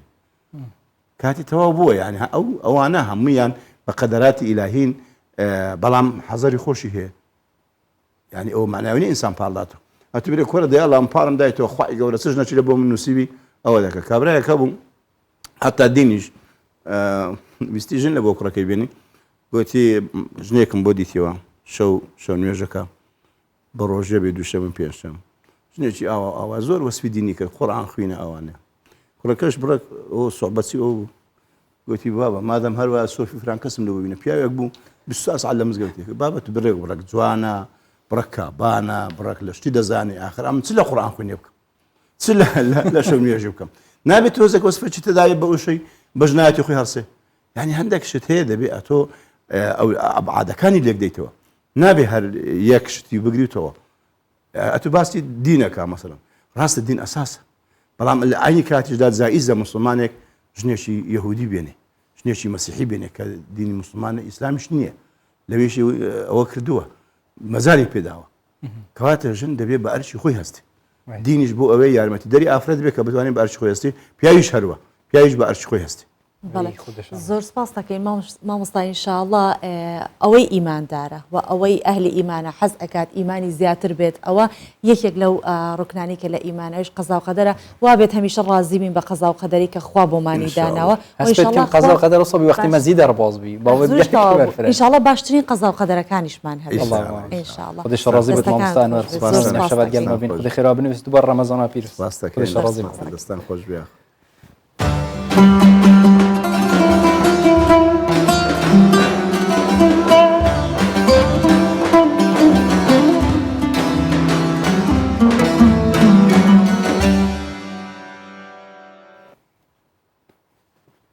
پۆشیفیا بەردەوامە بەرینۆکەوەکی دیال مامۆستان وەریژمە بەحسەی قەزا و قەدەری کردی ئینشاڵڵا چیا خێر تێدا خۆ دەبینتە ڕێکەوە هەر کارێکیدا و هەر جایگیدا بەجا ئەم دەبێت جارێ بەحسا دەوروبەرا بکەین کە چه هەیە پیتێک ئەستودیۆ دەرکەوین کە قەدەرە هەفکارێت چیەکە کیوە چوینەمزانشەو لەکوێ چیمان بۆ ئامادە کراوە لەلایەن زەردەشتەوە و شەو باشت لێکم پاشیوت باش زەردەشت هیوادارم کە باش و تەندروست بی و جا وەرە ناو بابەتەکە و خێرا پێمان بڵێ چیت بۆ ئامادە کرد دەم باش ژوان سۆڤان ئەس ئیرۆ دخوازم پێشان بدەم هەتا دەمێکی دەرەنگ jî berber yan jî serteşxane wekû dibêjin pir çêwelatiyan çê dikin porên wan çê dikin heta berî paşîvê yan demekî direng dixwazim hevkarê min gelin berdewam be wekû li vir diyar dibe ku heta vê gavê jî welatî tên pir çê xwe çê dikin yan pora xwe çê dikin dixwazim destpêkê ji xwediyê vî cî werbigirim gelo çawa programên xwe di meha Ramazanê de birêve dibin silav ji bo we eger derfet hebe eger keremkî bê pêş kamîrê li manga Ramazanê taybet اون چاوا کاری خبره واد بن دمجمیر چند دست به کار دکن حتی دمجمیر چند است حتی کاته کی درنگ جون لناف کار مانه کرم که پێشەچی بە خێراتنی کەناڵەکەتان دەکەم کەناڵی ئاسمانی کەناڵی 24 ئێمە لە مانجی ڕەمەزاندا بەرنامەکانمان دەگۆڕێ بەرنامەکانمان وای لێ بەیانیان ناین بە هۆکاری ئەوەی کە شەوەکان نانووی تا درنگانی شەو تا پاش شەوەکان لە سەعادی پاشنیوە ڕۆدەین تاکو شەشی ئێوارە و شەشی ئێوارە دەچینەوە هەشت و نیوی شەودەینەوە تاکو سەعات دوی شەو جاروێ هەندێک درەنگتریش ئینجا دەچینەوە ئەوە بەرنامەکەی ڕەمەزانمانە انشالله بروجی دبن یعنی بم شوازا یان بم رنگا دچن پاشیوا خود خون و دهمان کود فطار خود خون بوا چند زحمته چند نزحمته بخوی لراسیدا وەکوی کە جەستت بێهێز دەبی و برسی دەبی تێنی دەبی جیاوازە لەگەر پێش ڕەمەزان بەڵام سپاس بۆ خوای گەورە خوای گەورە یارمەتیمان دەدا و توانای ئەوە هەر چۆنێک بێت توانای ئەوەمان دەبی کە کار بکەین بەڵام قڕسترە لە ڕاستیدا هەندێک پێش کو ئەم داخلی ڕاستەخۆ ببن تە بەحسە چالاکیەکی خۆت کرد تقول حزم لي باش ببي تواني كوني خوم يعني خيرك بكي تبحث كومبو او رانكر او تشو برنامجك هاجر بو منزلك لراستي دا يعني واهستكم هر كسو لبواري خوي كردكاني خومان دولمندكان اواني سرمایه‌دارن هر یکو لبابتك یارمەتی دەری خەڵکی فەقیر و هەژارن ئێمەش بەش بەتوانای خۆمان و بە حاڵی خۆمان يعني وا فکرم کردیتەوە بتوانم خەڵکی فەقیر و هەژار وەکو نمونە وەکو کەمپەکان و ئەوانە خۆبەخش دەبم لەوەی کە بتوانم بچم سەریان چاو بکەم و تەقسیریش ناکەم هەر شوێنێک هەر جێگایەک هەبی لە مانجی ڕەمەزانە مانگەچ پیرۆزە و خێرەکە زۆر زیاترە لەوەی کە پێشی ڕەمەزان بیکەی ئامادەمە و خۆبەخشانە ئیش دەکەم پرسێکی تر دخوازم بپرسم نرخێت وە هەر نمونە هەر نەفەرێک دێت پرچا خۆچێتکێ پرچێ خۆچێتکێ نرخێت وەر مانگۆ ڕەمەزانێ و ڕۆژێت احتیادی وەکو یەکتر نیانە من بەڕاستی وەکو ئەوەی کە ماندووتر بین ماندووترین لە مانجی ڕەمەزاندا بەڵام وەکو ویژدانی خۆم وەکو ئەوەی دڵم مرتاح بی خوای گەورەش بەرەکەتی زیاتر بخاتە ئیش و کارەکانمانەوە من حەز ناکەم نرخی زیاتر کەم بگراگەر بکرێ کەمتری کەم نەوەک زیاتری کەم لەبەرەوەی مانجی بەخشینە مانجی ئەوەیە تۆ چ ئیش بۆ خوا بکەی بۆ میلەتەکەت بکەی بۆ وڵاتەکەت بکەی ئێمەش ئینشاءڵڵا ئەوەی پێمان بکرێ لە ڕوانگەی هەرزانکردن و لە ڕوانگەی ئەوەی کە کەمتر وەگرین نەوەک زیاتر وەربگرین ئامادەینە و خۆبەخشی زیاتریش دەکەین ئەگەر بێ بەرامبەریش بیتن. پرسە داویشتت کە وەکو دەبینم وەهامیان ماسک دانایە ون حتا چ حدێکی یان چ ڕادەیەکی پابندی ڕێنمایان وەزارەتە تەندروستی دەبن بەخۆی بەنسبەت تەندروستی و خۆپاراستن ئەوە ئەرکەچی نیشتیمانی و ئەرکەچی ئاینیە. ئێمە کە خۆمان دەپارێزین من کە خۆم دەپارێزم یەکەم بۆ خودی خۆمە دووەم بۆ دەور و بەرمە بۆ میلەتەکەمە بۆ خەڵکەکەمە. خۆپاراستنیش بەنسبەت ئەوەی کە ماسک دەبەستین بەڕاستی بوویتە فەرز و واجب دەبی بیبەستین کە زۆریش قەڵباڵغ دەبی وا دەکەی خەڵکەکە هەندێک لە دەرێ ڕابوەستی بۆ ئەوەی نەخۆشیەکە ئیشاڵڵا کەمتر ببێتەوە. سەرسەرێ من سەر چاوان بەڕێزی ما برادرێژی gelek derenge me ragirtiye dibaş pîroz be belê sovan ji van vî rengî berberiyan jî serteşxane kar û çalakên xwe bi di meha Ramazanê de birêt kin. لێری ئەفکاری me zerdeş hemî payekê rasta xwe gelada bûn gelek spas bûye pîroz bi wan cemaetê te vê çûn serê xwe jî çêkir her can bin her keş xebin em beref zax û kadelal vebçîn efkarê me İslam Yusuf payekê rasta xwe gelme de İslam ev demê te baş هفش دستپیکا رمضان حتی نکت توی برزه خودی اشترازی تلکیوه تدیمانه که زاخو نشان من ندار زانی که کشو هوا چای چنین الزاخو خلک چنه رخی پری چای که ودخون الوقت پاشی و بری پاشی و آنجی همه هرت مالت خوبه نه جوان بابته و قدر بیدیاره قدر منش بی رنگی بیشتری رمضان وره عمل و برزه به ندا بگوه رمضان و پیروز بدنش برکو روجایی که از تبلی برنامه فی رمضان و خیر و خوشیه بدن بله هلبت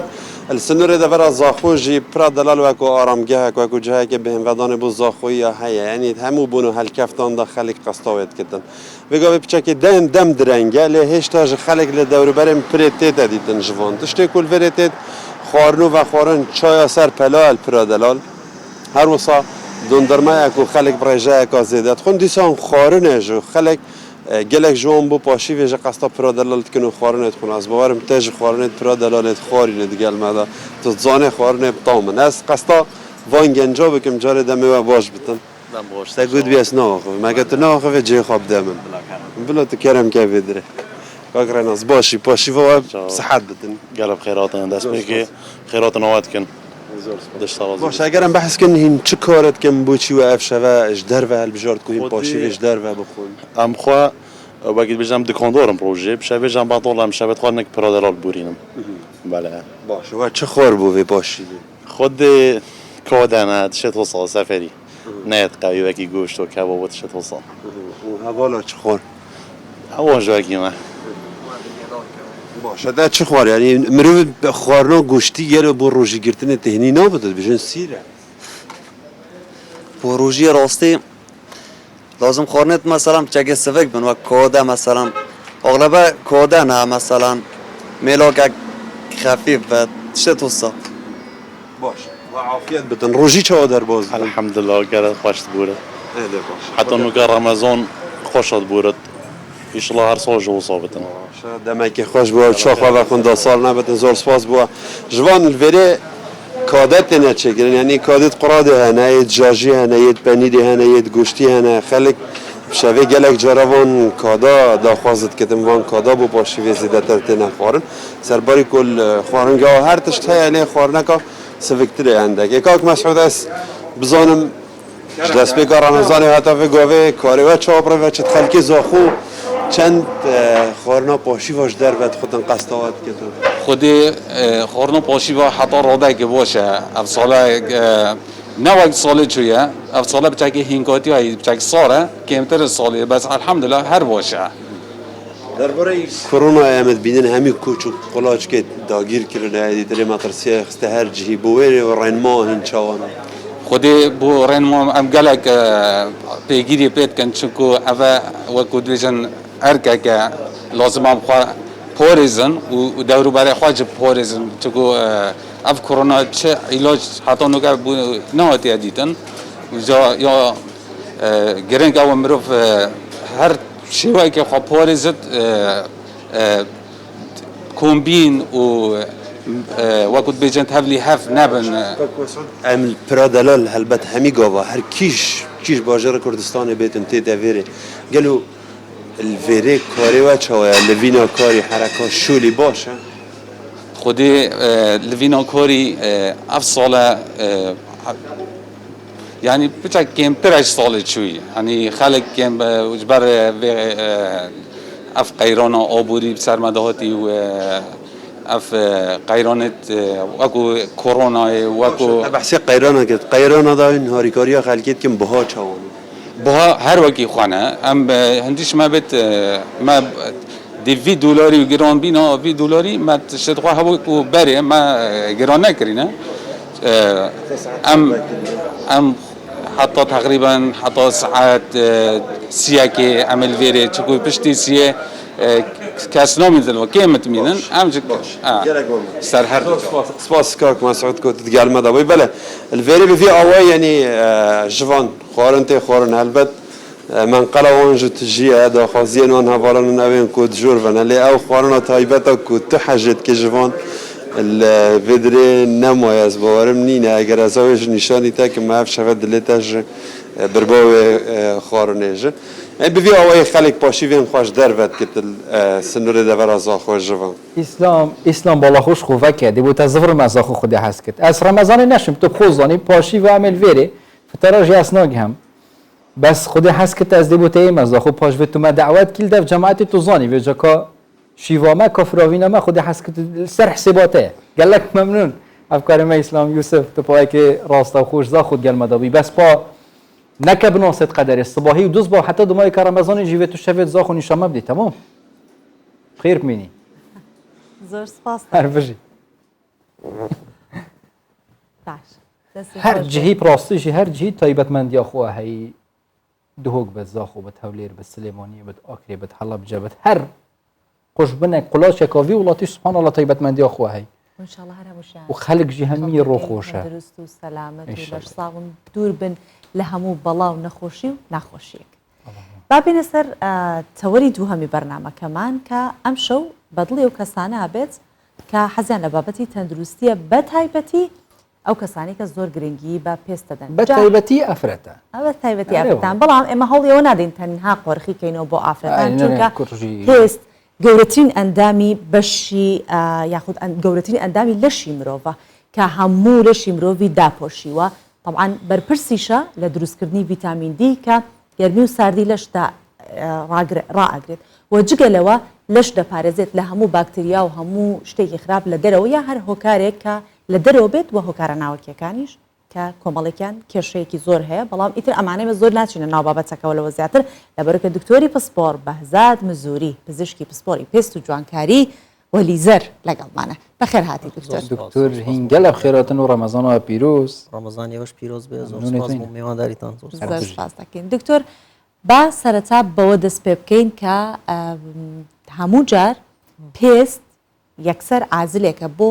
بەرکەوتنی هەر شتێک با ئێمەی مرۆڤ ئیتر هەر شتێک بێ یەکەم جار بەر پێستەکەوێ جاداتر در باسی باکتریۆشتەکان ناکەم کە لەناو بەڵام هۆکارێکی دەرەکی باس دەکەم پێست بەشێکی زۆر هەستیاریشە گرنگترینی ئەو نەخۆشیانی کە بەربڵاون ئێستا نەخۆشی پێستیش زۆر بە ڕێژەیەکی بەربڵاو لە جیهانە بڵاوە بێتەوە تەنها نەخۆشیەکە کە زۆر بڵاوە بێتەوە گرنگترینی ئەو نەخۆشیانێک کە تووشی پێستە بن چی؟ بەڵێ زۆر سپاس بۆ دەرفەتە وەکو ئاماژەتان پێدا پێست گەورەترین ئەندامی لەشە بۆیە بەرکەوتنی لە هەموو ئەندامێکی تر زیاترە بۆ شتی تر مەسەڵەن بۆ خەتەریات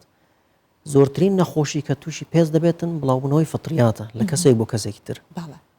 دواتر مەسەڵەن ڤایرۆس هەیە و بەکتریا بەس لە هەمویان زیاتر فەتریاتە کە گوازرێتەوە لە کەسێک بۆ کەسێکی تر گواستنەوەکەش مەسەڵەن لە حەسەب شوێنی کەسەکەی و حەسەب بەرکەوتنی زیاتر و بەکارێنانی جلوبەرگی یەکتر بەکارێنانی مەسەڵەن خاولیشتی یەکتر ئەوە بە هەندێک زار بە ئەنقەس نییە ینی لە نەخۆشەکە نازانێت ئەم شتان دەگوازرێتەوە ئەگەنا شتی کەسی تر بەکار نایێنێتن وەکو نەخۆشەکانی تریش ڤایرۆس لە دەرەجەی دووەم ڤایرۆس دێ کە هەمان شێوازی گواستنەوەی هەیە هەر هەمان بەرکەوتنە شێوازی چارەسەرکردنیانیش ڕادەوەستە سەر زۆری ڤایرۆسەکە هەندێک ڤایرۆس هەیە زۆر ینی ئەی نادە بۆ عیلاجی دەکەی و دەگەڕێتەوە نەخۆشیش هەست پێ ناکاتن لەوانەیە لە ماڵێ تووشی ئەوانی تریش بکاتن هەر بەبێ ئاگاداری خۆی هەر بەگشتی تۆزێ چارەسەرەکانی نەخۆشی پێست درەنگتر وەکو نەخۆشیێکی تر وەکو چارەسەرتی جواب پاراسیتۆڵێک ئەو پەڕی 20 دقه بەڵام نەخۆشیێکی پێست کێشەیەکی پێست تۆزە چارەسەرەکەی بەڵێ عیلاجەکانی دائیمەن زۆر بەتیە بەڕاستی و نەخۆشیش دائیمەن دەبێت پێشتر بۆی شەرح بکەی چۆنیەتی بەکارهێنانی ئەگەنا ماوەیەکی کەم بەکاردێنی کە ئەزانێ سوودی نییە زوو وازی لێدەینێ لە نیوەی ڕێگا نازانێ ئەگەر تو بەردەوامی لەسەری ئەکیت چارەسەری دەکاتن بەڵام ماوەیەکی زۆری دەوێت دکتۆر دەستپێکی تە بەحسی فطریاتەوە کرد بەڵێ باشە ئەگە کەسێکی دی تووشی فطریاتەوە بێت بەڵێ ئەو کەسە دێ بەردەوام ئەو نەخۆشیە جۆرجۆیەتی یانژی جارێکە دێ چارەسەری وەرگرت نازەبرێتەوە جۆری زۆرە هەندێک جۆریان هەیە ینی ئەگە چارەسەریش نەکەی زۆر عەزیەتی نەخۆشەکەی ناداتن بەڵام دەیگوازێتەوە بۆ ئەوی تر زۆری شانە نە خوڕانێکی زۆری لەگەڵا کە هەم نەخۆشەکەی زۆری ئاز دەکا هەمیش بەبێ ئاگاداری خۆی تووشی ئەوانی تریش دەکات دکتۆر با ئێسباس یەک پەیوەندیەکەین لەوە چێت زۆر بەلامان و نامۆ بێ بەڵام کە بیری لەکەیتەوە هەستەکەی پەیوەندێکی نزیکەیە حتا تەنانەت لە کۆڵینەوە نوێەکانیش هەرچەند کەم باسی لێوە کراوە بەڵام ئەوە دەرەخەن پەیوەندیەکی زۆر بەهێز لە نێوان مێشک و لە نێوان پێستا هەیە زۆر جار نەخۆشیە دەرونیەکان تووشی نەخۆشی پێستمانەکان قەلەقێک تووشی نەخۆشی پێستمانەکان نەخۆشیێکی پێستمان هەیە تەسیر لە دەروونماناکات ئەو پەیوەندێ چۆنچۆنیە و کامەن ئەو نەخۆشیانەی کە پەیوەندیەکی ڕاستەوخان لە بینی هەردووکیان هەیە پێست وەکو ئاوێنەی لەش بە دیار دەکەوێت هەر نەخۆشیەک لە لەشت هەبێتن علامەتێکی هەیە لەسەر پێست تۆزێ قەلەق ببی پێستت ماندووتر دیار دەکەوێت شەو تێر نەنووی پێستت ماندووتر بە دیار دەکەوێتن نەخۆشێکی قورست هەیە علامەتی زەردووی ئەو شتانە لە پێست بە دیار دەکەوێتن بۆیە پێست ئاوێنەی لەشە هەندێک جار نەخۆشیەکە لە پێستەوە دیاری دەکرێت بزانەوە چ نەخۆشی هەیە لە پێستەوە دەرگاکە بۆ دەکرێتەوە بزانەوە چ نەخۆشی لێە یا هەندێک کەسێ تووشی حاڵەتێکی دەرونیە بێت پێستی لە خورانن ئەدات دێن بۆ لای ئێوەی پسپۆڕی پێست ئەڵێ یەکەم جار ئەبل لە ڕووی دەرونیەوە چارەڕاستە یەک نەخۆشیەکان ئەگزیمایە ئەوانەی زۆر پەیوەندی بە باری دەرونیەوە هەیە سەدەف بەڵێ ئەوانەی کە مێشکیان مرتاحترە و قەلەقیان کەمە و نووسنیان ڕێک پێکە ئەمانە دائیمەن نیشانیان کەمترە لە کەسێکی تر کە بە پێچەوانە بێت بەڵێ دکتۆر ئەزبارکەم ئەم دەرگەیەکە ماستەر فەکیم تایبەتیژێت وی سەردەمیدەوە تایبەتیژی کچۆ فرێت حەستکن بەرەف جوانکاری ئەوە بکەم تایبەتیژی بوو پێستێ خۆ حتا بکارانەی ناماسکاژی بەری ئەم تێر و تەسەر بەحسێ بکەین کا ڕەمەزانێدا چکی کاریگەری لەسەر هەفتشیە هەی بۆ نەشتەرگەریە جوانکاریە ئەمەلیاتی تەجمیلێ درستە هەیڤە ڕەمەزانێدا بێنەکرێن باشە ڕۆژی پێشتکێت ناشتکێت جداهیات ناوبینە نەشتەرگەریەدا چیە؟ بەڵێ وڵی زۆر پرسیارمان لە مامۆستای ئاینی کردووە ینی زۆربەی هەرە زۆریان دژی ئەوانین کە ئەو کارە جوانکاریانە لە پێش ڕەمەزان بکرێت لە ڕەمەزانش بکرێتن چکە هیچ خۆراکێک نادا بە بەشەر ئەو ئێمەکە دەیکەین زەڕەت شکلی پێستەکەی دەگۆڕێتن جوانتری دەکاتن کە هیچ زۆرە خواردنێک ناستن ناو لەشی بەشەر لە ینی کە داخلی بکەی بە دەرزیان شتێک بۆیە باوەڕ ناکەم هیچ پەیوەندی پێوە هەبێتن بەڵام ئەوانەی کە زۆریش قەلەقن مەسەڵەن هەر ناتوان مەسەڵەن ئەو شتەی گرێ دەرونیە لە دەریان دەرکەن دەتوانن لە پاش فتار چکە کلینیکەکان دایمە لە پاش فتاریش هەنە زۆر زار دەتوانانی ئەو وەختانە بیکەی بەس ئێمە دڵیان دەکەینەوە کە ئەو موادانەی بەکاردێن هەمووی موادن کە لە مختبەر دروستکردن موادی سروشتین هیچ زۆرە خۆراکێکیان شتێکیان تێدانە کە بە لەشی بەشەر بداتن شتان دکتۆر با کەمێک بەس لە خۆر بکەین کە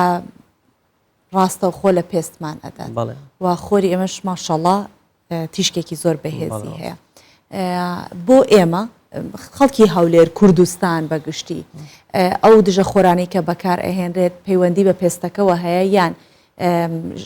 ڕقەمێک یان ژمارەیەکی محەدەت هەیە بڵێ مەسەڵ SPF-ەکەی بێ ئەوە نەبێت لەوەنە زیاتر نەبێت بەڵێ لە زۆربەی حاڵەتەکان بە تایبەتی لە هاوینان SPF ئەبێ لە 130 زیاتر بێت بەڵێ لە 130 زیاتر بێت و هەڵبژاردننی زۆری سانسکرینەکەش ینی دژەخۆر پەیوەندی بە پێستی کەسەکەەوە هەیە شەرتنی ئەوەی بۆ تۆ بێ بۆ یەکیشتر بێتن هەروە ئەی بۆ پیاوان و ژنان بۆ هەردوو لا بەکارێت لە چ تەمەنێکەوە بەکار بێت بۆ پیاوان یا بۆ ژنان بەڵێ بۆ هەردوو لە وەکو یەکە بەس لەسەر زۆری پێستەکە بزانە پێستەکە چاورە وشکە مامناوەندە زیبکە دروست دەکات حساس ئەوانە دەور دەبینێت لە هەڵبژاردننی زۆری ئەوەکە ینی دژەخۆرەکە بەنسبەت تەمەنیش هیچ تەمەنێکی دیاریکراوی نیە بەڵام مناڵش هەیە بەڵێ دژەخۆری تایبەت بە مناڵ هەیە کە ماوادی کیمیایی کەمتر تێداوە لەبەرەوەی پێستی مناڵ حساستر ناسک زێدەتر سوشال میدیای یعنی وەکی تو بێژی geleka berbulav bî Dêvekî belê gelê hevala ev madde siruştîne dinu ke maskekî bû ser û çavê xwe çekîn û vî têkelke vî têyelke yan ji debînî ev maskê heydê dayîne ser û çavê xwe taybetî jî kir nekor jî teqrîben yet fêr bî karanîna maska heta çira de baş e û heta çira de xeteriya ter ser pêstê mirovî nexêr bekarênanî maskî siruştî bebê rênmayê pizîşk karekî heڵەیە تۆ پێستێکت هەیە ناسکە وشکە و حساسە تۆ بچی مەسەلەن لیمۆ تێکەڵ دەکەی لەگەڵ ماستیان مەسەلەن لەگەڵ شتێکی تر کە ڕێژەی ترشی زۆر تێدایە ئەبێتە وروژاندنی پێستەکە بخۆی طبقەی چاوری کەمی لەسرە تۆش بەو شتانە طبقە چاوریەکە لا دەیکە ئەوە تاکە بەرگری لەشە وا دەکات پێست لە مستەقبل تەسەبوعات دروست بکاتن دایمەن پێست پێویستی بە طبقەیەکی چاوری کەم هەیە لەسەر بەسەری بمێنێتەوە بۆی بیپارێزێت ئەو ماسکە سروشتیانە زۆر جار ئەو طبقەی لا دەداتن نەفەرەکە کەسەکەی بەکاردێنیتن بێ بەرگری دەمێنێت و ئەگەر ماسکت دروستکردی بێت تەرکیزە مرۆڤ سەر چ خۆڵ بێت مەسەلەن کە چەند کوڕم دەچنوی ماسکی کڕن تەغلیف کردیە یعنی سەحکردنە چ تشتێکی بزانن ئەف ماسکە بۆ بکارانینێ باشە ئەگەر چ مادەتێدا بەتی خراپە بەڵێ تۆزێک بڕیاردان ئەها لەسەر ماسکەکە تەنها بەدیتنی زەحمەتە بەڕاستی چکە زۆری پێست دەوەردەبینێتن ئێمە خۆشمان ینی هەیە هاتووتە لامان کە ماسکی بەکارێنانەوە بەکارهیناوە و زیبکەی لێ هەڵاتوە لە پاش ماسکەکەی ینی ماسکە کەس هۆکار بوو بۆی زیبکەی لێبێت هەبووە ئەگزیمای هەبووە کە ماسکی لێدایە خوڕانەکەی زیاتر بووە دکتۆر بێگومان پێست لە دوو خانە پێک دێت خانەیە کە میلانیسە و خانەیەکی تریش میلانیندانەیەکیان دروستکردنی خانەکانی پێستانێکیش بۆ ڕنگ بەخشینی ڕەنگەکان بە پێست جا ئێمە بۆی کە پارێزگاری لە هەردوو ئەو جۆرە بکەین چ جۆرە خواردنێک بخۆین بۆ نمونە ئەزانین بۆ گەدا فلانەشت باشە بۆ دڵ فلانەشت باشە ئێمە هەرە دوو خانە نازدارەمان هەیە کە هەموو لەشمانی داپۆشیوە چۆن پارێزگاریان بکەین بە خواردنەکان ئەو خواردنە تەندروستانە چین کە سوودی بۆ پێست هەیە خواردنە تەندروستەکان بەڕاستی بۆ نەک بۆ پێست هەر بۆ هەموو لەش سەوزە و میوەیە زیاتر میوە بە هەموو جۆرەکانی سەوزە لەگەڵ دوایش چەڕەزات ئەوانە دائیمەن ڕێژەیەکی زۆری ڤیتامین ئیان تێدایە کە بەرپرسیارە لە شێدارکردنی پێست وەکو ئێستا باسم کرد شێدارکردنی پێست طبقەیەکی چاوری عازل دروست دەکات لەسەر پێست بۆ ئەوی پێستەکە بپارێزی لە زیان بەخشەکانی دەرەکی لە زۆر لە ڕێنمایەکانە ئەتر سۆشیال میدیایە ژبانوتی هەر کەسێ هەڵەسێ و کۆمەڵی ڕێنمایە بەڵام وەک لە دەمی ئێوەی پسپۆڕۆ بیبیستین ئەوانەڵێن چنگێک چەرەزات ڕۆژانە کفایەتە بەسە ئێوەی پسپۆڕەڵێن چی ڕۆژێ چنگێک دوو چنگ چکە زۆر خۆش زۆرا زۆر بیشتەکان تۆزێک لە چەرەزات تۆزێک لە پرتەقال تۆزێک لە لیمۆ دەبێت زۆرا و زۆر بەڕاستی چکە دەبێت هەموو ڤیتامینەکانی تێدا بێتن لەگەڵ کانزات دەگمەنەکان کە ناو لەش هەنا ئەمانە بەس بە خواردن تعویز دەکرێنەوە گەنە لەش ناتوانێت دروست بکات ستا ڤیتامین دی چونە بەرخۆر ڤیتامین دی دروست دەکاتن بەڵام هەندێک کانزا هەیە ئیلا دەبێت لە خواردن وەرگیری ئەگەنە لەش ناتوانێت دروست بکات باشە تەباسی چەرەزاتە کرد گەنج هەر کەسێک کەفتە تەمەنی گەنجۆتی ئەف پرزگرێکە چێ بێت حەب شەبۆ زیبکە پرسکێ سەر و چاوە یەکسەر بشتی وڵات تۆفکۆ نەخوو چەرەزاتۆ نەخوو پەیوەندیە ڕاستەوخۆ یعنی خواردنە تۆفکە و چەرەزاتەوە هەیە ئەگەر ڕۆسە بتخۆژێ دیر بکەن چارەسەری چیە چکی گەلک جەهێلتوی تەمەنیدا گەلە قەهرە سەر چارەسەر هەیە یان ژنینە ئەوانەی کە سەرچاویان زیبکیان لێ دێتن زۆر جار بینراوە کە پەیوەندی هەیە لە نێوان ئەو چەڕەزات و لەگەڵ ئەوانەی کە سەرچاویان مەیلە و زیبکەیە چەڕەزات بەعام باشە لەو بەشە بە هەم کەسێک بەس ئەوانەی کە پەیوەندیان پێوە هەیە ئەوان دەبێ خوان لێ پارێزن بەڕاستی خصوصەن گوڵە بە ڕۆژە کە ڕێژەیەکی زۆری چاوری تێدا ینی سەلمێنراوە کە تۆزێک پەیوەندی هەیە لە بینی ینی هەر کەسەکە بەخۆی ئەزانێت کە چەڕەزات دەخوات خاستن گوڵە بە ڕۆژان لە پاش ڕۆژە یان دوو ڕۆژ زیبکە دەست پێ دەکات و جارێکی تر بە خۆی هەست پێ دەکاتن و هەندێکشان هەیە پەیوەندی پێوە نییە هێشتان 100 نەسەلمێنراوە لە ڕێی مەسەرەن بحوس ئەو شتانە کە ئایا ئەمڕۆ گولە بە ڕۆژە بخۆی بەیانی لێ دێ بە سەلمێنەوە کە زۆربیان وان بە 100 ناتوانانی وا بڵێ بە چەندی خۆی پارێزی باشترە و چارەسەریە حەب شەبابە تایبەتیش بۆ گەنجە هەیە بەڵێ هەیە یانژی دوێت ڕاوەستت حتا ئەمە هەبخۆ هەشت بێت و بچێت نەخێر ئەوە یەک لە هەڵت دەگمەنەکانە یعنی عفوان هەڵە باوەکانە کە زۆر کەس تێکەوتووە مەسەڵەن ئەڵێ زیبکە هیچ چارەسەری نیە یان هەر لە عەرەبی شاینێکیان هێڵا حەب شەباب ماکو عیلاجی ئەوە هەڵەیەکی زۆر باوە زیبکە طبعا ناگوازرێتەوە لە کەسێک بۆ کەسێک زیان بە ئەندامەکان ناوە لێش ناگەنێت بەڵام زیانێکی دەرونی زۆر پێدەگەنێت کە سەر و چاو دەشێوێنێ ئەوانەی کە ئاسەواری زیبکان هەیە بەس ئەوان زیاتر لەو قسەیە تێدەگەن مەسەڵەن وەختی خۆی ئەهمالی کردو پێی گوتووە مەسەڵەن 25 ساڵ 30 ساڵ بەخۆی چا دەبێت لێگەڕێ ینی خۆت پێوە هیلاک مەکە بەڵام کە گەیشتە حدێک بووە چاڵ اینجا دواتر ئەبێت لێزەر بکاتن اینجاش کەس ناتوانانی 100 ئەوی پێ بدە کە ئەویان ساف دەبێتەوە وەکو جاران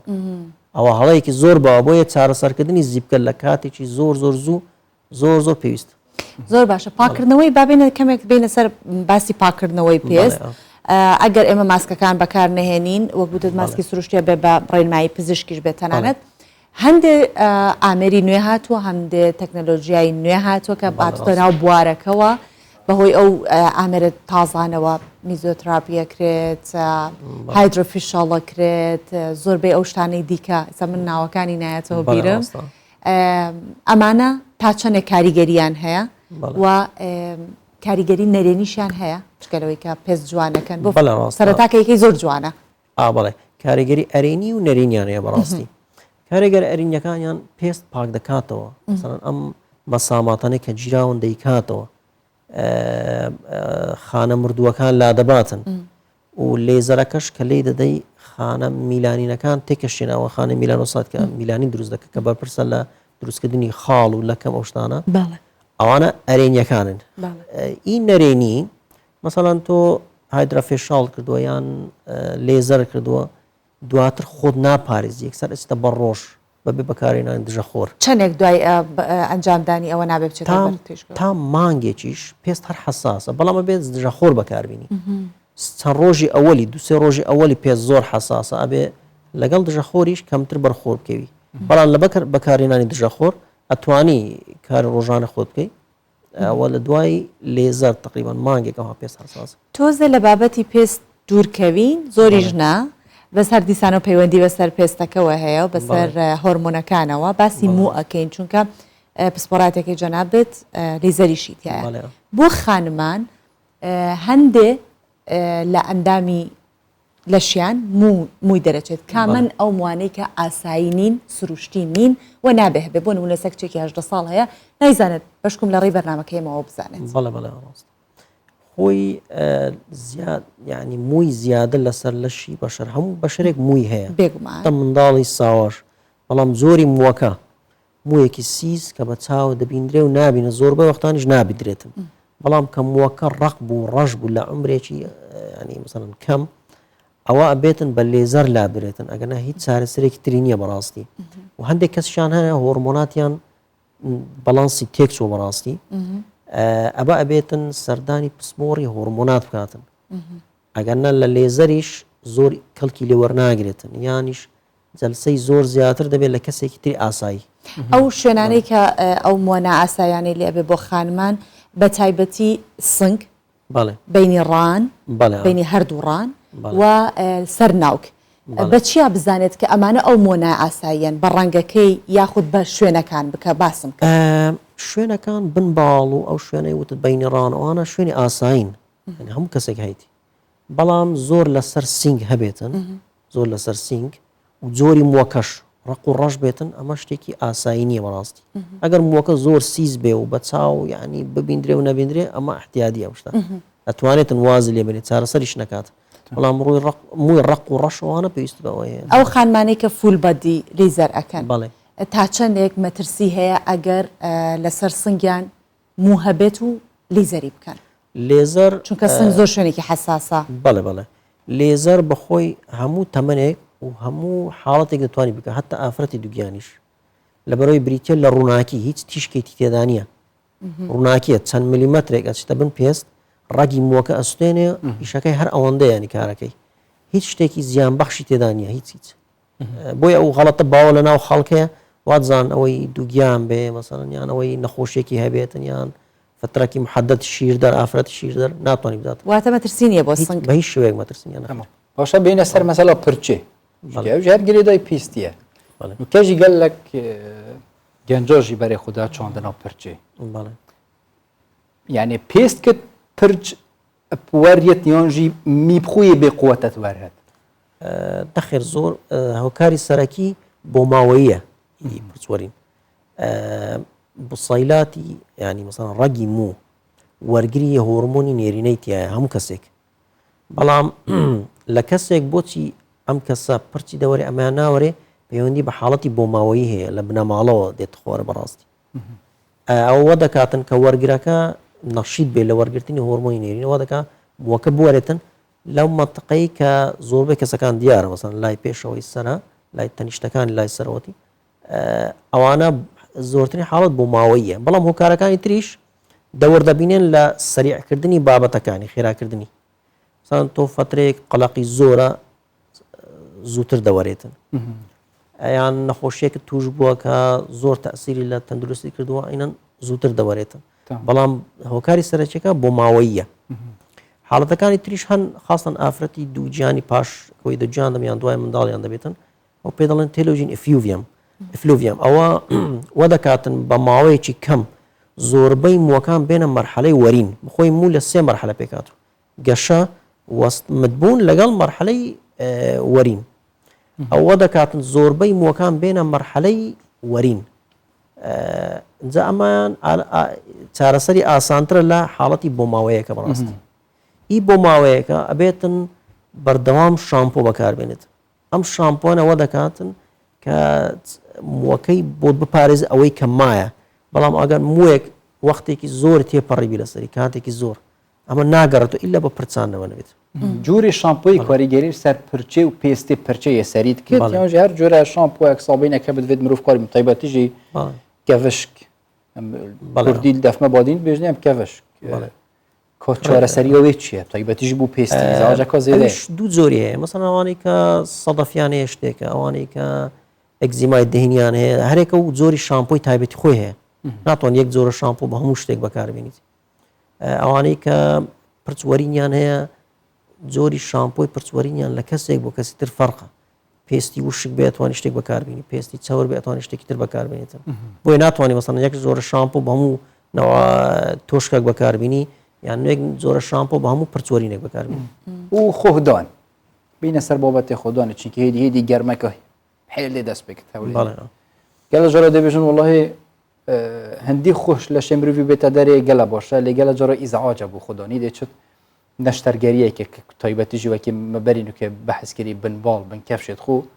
مادەکی دێبکاری نەت خۆ نەدێت بەڵێ حتا چڕۆدە کاریگەریت خراپ سەر پێستی بخۆ هەنە و تەندروستیە ناف لەشی بخۆدا بەڵێ خۆی ئەو بابەتی باس کرد ئاراقەکردنەکەی لەشی بەشەر لە کەسێکەوە بۆ کەسێک ینی جیاوازە بەڕاستی هەندێک کەس هەیە هەر بە گەرمایەکی کەم یان تۆزێک قەلق ببێتن ئارەقەیەکی زۆر دەکاتن چارەسەری هەیە بەڕاستی چارەسەرەکەی بۆ تۆکسانی بەس ئەبێ 6 مانگزارێک دووبارێک بێتە هەموو 6 مانگزار چەنە زیانی هەیە لە ڕووی نەرێنی بوونیەوە بۆ تۆکس بەخۆی هیچ زیانی نیە بەڕاستی بەڵام کوالیتی مادەکان باش بێتن ئەوەی کە بەکاردەینی ئەگەنە بۆ تۆکس لە هەموو دنیاەوە چەند ساڵە بەکاردێتن هەتا ئێستا هیچ زیانیان لێ نەبینیوە ئەو بۆ تۆکسە توژێ بەحسکی بۆ چ جایکی دکتۆر بۆ بنباڵ کەمکردنەوەی ئاراقەکردن حتا ئەوانەی کە نێوچەوانیش مەسەڵەن ئاراقێکی زۆر دەکەن لەوێش کەم دەکاتەوە و بۆ شەقیقش بەکاردێ بەڕاستی کەمکردنەوەی سەر ئێش ئەوانەی کە سەر ئێشان هەیە ئەو مادێدی ئەوێت هەندێک سابینێت هەین مەسەڵەن ئەوێت پشتی سەر شیشنێ بنباڵێت خوددن بەڵێ ئەوانە بەڕاستی زۆر ئەمە ینی خەڵک تەشجیع ناکەن بەکاربێنێن چکەوە شێوازی ئیشکردنەکەی کونی ئاراقەکە دەگرێتن هەندێک زار لە ژێرەوە کۆ دەبێتەوە ینی حساسێتێک دروست دەکاتن بۆ کەسەکە تۆزێک ناڕەحەتی دروست دەکاتن بەڵام بۆتۆکس هیچ ینی ئیزعاجێکی تێدانە بەڵام یعنی ئارەقە دەرئەداتەوە کەسەکە بەڵام بۆنی نییە یاخود هەر ئارەقە دەرنادات ئارەقەکەی کەم دەکاتەوە هیچ شتێک نییە تاوسە تا سەد مەنعی بکاتن بەڵام شێوازی ئیشکردنەکەی فەرقە بۆتۆکس لەسەر ئەوەی دەکاتن کە ئارەقە کەمتر دروست بکرێتن ئەوی تر ڕێ لە دەگری ئارەقەکە بێتە دەرەوە شێوازی ئیشکردنەکە جیاوازە جەکە نێتە دەرەوە لە بۆڕێکە کۆ دەبێتەوە هەندێک زار حاڵەتێکی حساسی بۆ دروست دەکاتن ئیزعاجێک بەڵام بۆتۆکس هیچ ئەم شتانەی نیە لەخێر دکتۆر پلازماکردن بۆ مووی سەر بۆ چ کەسانێک ئەبێت بۆ هەموو کەسێک ئاساییە پلازما بکات یاخود ئەوجا تەمەنەکانیش لە چ تەمەنێک ئەتوانێت پلازمای مووی سەرکات بەڵێ سەلمێنراوە پلازمە بۆ هەموو کەسێک باشە بەڵام ئەوانە زیاتر سوودی لێ وەردەگرن کە حاڵەتی بۆ ماوەییان هەیە ینی پرچوەرینی بۆ ماوەیی ئەوانەی لە دوای وانیش ژمارە دوو ئەوانەی کە ئافرەتی دوگیانن کە پرچیان دەستیان بە وەرینێکی زۆر کردووە لە کاتی دوگیانی یان لە کاتی منداڵ بوون حاڵەتی تریش مەسەڵەن هەموو کەسێک سوودی لێ وەردەگرێت بەڵام یەکێک مەسەڵەن مووی زۆر ئەستور بێ و چڕ بێتن زۆر هەستی پێ ناکە لە ڕووکەشی کە سەیری خۆی دەکات و دوای پلازما ئەگەنا هەموو کەسێک ئیسفادەی لێ کردووە بەڵام ئەوی تر زیاتر پێوەی دیارە کە مووەکەی زۆر لاواز بووە ئێستا هەندێک کەس هەیەواتە بێبیهێرە ئەوانە زۆر زیاتر سوودی لێ وەرەگرن وەک لە یەکێکە قژێکی ڕەشی پڕی پاڵ ئەستوری هەبێت ڕاستە بابێنە سەر دەرمانەکانی نەخۆشیەکانی پێست چارەسەرەکانی نەخۆشیەکانی پێست لە ڕەمەزانانە چۆن ئەتوانن بەکاری بێنن زۆربەی ئەو چارەسەرانی کە وەرەگیرێت سێژەمەن یاخۆ دووژەمەن چۆن ئەتوان بەکاریان بێنن بەڵێ ئەمە زۆربەی نەخۆشیەکانی پێست بەڕاستی بە کرێم چارەسەر یەکەمە کرێمیش هیچ پەیوەندی بە ڕەمەزانەوە نیە بەڕاستی هەر کاتێک بێتە توانی بەکاربێنێتن بەڵام لە حەبەکان ئەو حاڵەتان زۆر دەگمەنن بەڕاستی یعنی تۆ حەبێک زۆر دەگمەنە نەخۆشەکە ئیلا ئەگەر زۆر قرس بێتن ئەگەنە زۆربیان یان یەک جەمە یان دوو ئەتوانێت لە کاتی پاشی و بەربانگ ینی وەریگرێتن لە جیاتی سبەینان و ئێوارانەوە و گشتی هەیڤە ڕەمەزانێدا ئەم چاوە بشین کاریگەریە ڕۆژی گرتنێ گێم ئاوی بێتاقەتی لەسەر پێستی مرۆڤی دیار نەکرد باشترین چارەسەریانیش بلی ئاوە خواردنێت چ ڕێکێندی هەن باشترین چارەسەرەکانی بریتە لە خواردنی زۆری ڕێژەیەکی زۆری سەوزە و میوە لە کاتی هاوینان خاستن گەرمان لە کاتی زۆر ئاراقەکردن تۆ ڕێژەیەکی زۆری کانزا لە دەست دەدەی ئەم کانزانە تەنها بە سەوزە و میوە تعویز دەکرێتەوە و پێویستی شت بە مەسەڵەن ڤیتامینەکان هەیە بۆ ئەوی پێستت زوو خۆی نوێ بکاتەوە بە ڕۆژ دەکەوێت زیانی بەردەکەوێتن تو پێویست بۆ ڤیتامینەتان هەیە بۆی پێستەکە زوو خۆی نوێ بکاتەوە زۆر باشترین چارەسەر خواردنی زۆری سەوزە و میوەیە لەگەڵ لە هەندێک چەڕەزا دەبێت پێستمان کرد پێستی بنچۆڤۆ بەڵێ gelek hestiyare gele jara yani ser dermana jî krêma jî hat yani vêsî nizîkî çavan hebit bele gele jara dibînî binî çavet mirovî de raj bin ji ber çê ew rajbîne çê dibit û çareserî awana çawa ye ڕژبوونی ژێرچاو هەندێک زە لە تەمەنی کەمی شەو دەست پێ دەکاتن تەمەنی 20 ساڵی مانش زیاتر پەیوەندی بە جۆری خواردن لەگەڵ ماندووبوون قەلەقی باشترین چارەسەریشی بەڕاستی نووسنێکی زۆر منەظەمت هەبێ خاستن لە سەعات 12ەوە بخەوی بەڕاستی کە خەو گەیشتە دوای 12 و 3 و 4 ئەوانە دائما ئۆتۆماتیکیان یەکەم علامەتی هیلاکبوون لە ژێر چاوت بە دەردەکەوێتن بۆیە دەرەجەیەک چارەسەر بەڕاستی نووسنەکی مرتاح بیتن لە پێش 12 بوونی بە تایبەتی ئەو 2 سەعاتی پێش 12 لە 10 بە 12 ئەوە زۆر گرنگە بۆ پێست خۆی نوێ دەکاتەوە ئەو کاتە ئەوی تریش مەسەڵەن خواردنەکان خۆی کە گوتم مەسەڵەن خواردنەکانە دەبیتن ڕێژەیەکی زۆری ڤیتامینات و دژە ئۆکسیدی تێدا بێتن چکە ئێمە لە مەسەڵەن لەشی بەشەر دائیمەن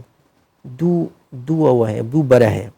بەرەیەک کە مادەی ئۆکسان دروست دەکات دائیمەن هێرش دەکاتە سەر خانەکانی لەش وجا پێستیش یەک لە ئۆرگانەکانی لەشە و مادەکانی دژە ئۆکسان کە بەرگری لەشە لە دژی ئەم ئۆکسیدانە ئەم دژە ئۆکسانانەش لە خواردن و کەمکردنەوەی قەلەقی و نووسنێکی منەظەم دروست دەبێت بۆی دەتوانێت دکتۆر ئەڵێن تایبەتمەندی پێست کە بڵێن ئەمە پێستێکی تایبەتمەندە و زۆر باشە ئەڵێن پێستێکی چەورە ئایا وایە پێستی چاور تایبەتمەندێکی باشە کە پێستی چاور بەڵێ پێستی چاور بەعام باشترە لە پێستی وشک بەڕاستی کە پێستی چاور ئەو طبقە چاوریە هەیە کە پێستەکەی دەپارێزی لە دژی مەسەڵەن هەر وشک بوونێک شتێک پێست کە وشک دەبێتن زووتر پیر دەبێت بەڕاستی زووتر پیر دەبێت سەرچولۆچی زووتر دروست دەکات لە پێستێکی تر کە پێستی چاورە کاتە ئەو پەکەی کە ئەتوانین بەکاری بهێنین بۆ چاودێریکردن یاخود ڕێگریکردن لە وشک بوونی پێست شتێکی ڕۆتینی ڕۆژانە چین ڕۆژ کە هەڵساین لە بەیانیەوە سەرەتا چی بکەین بۆ پێستمان بەڵێ ئەبێت ئەخرمە لە کەسێک بۆ کەسێک جیاوازە مەسەڵەن تۆ جۆری سابوونەکە هەڵبژاردن ئەبێت دکتۆر بۆ دیاری بکاتن جۆری سابوون سەرەکترین هۆکارە بۆ تێکدان یان چاکردنی پێست دواتر کرێمەکانی شێدارکەرەوە کە هەڵەیەکی باو با پێشەوەی کە بڕۆین سەر هەڵەیەکی باو ئەوەیە لە لای مەخسەلە چ سابوونە دانراوە هەموو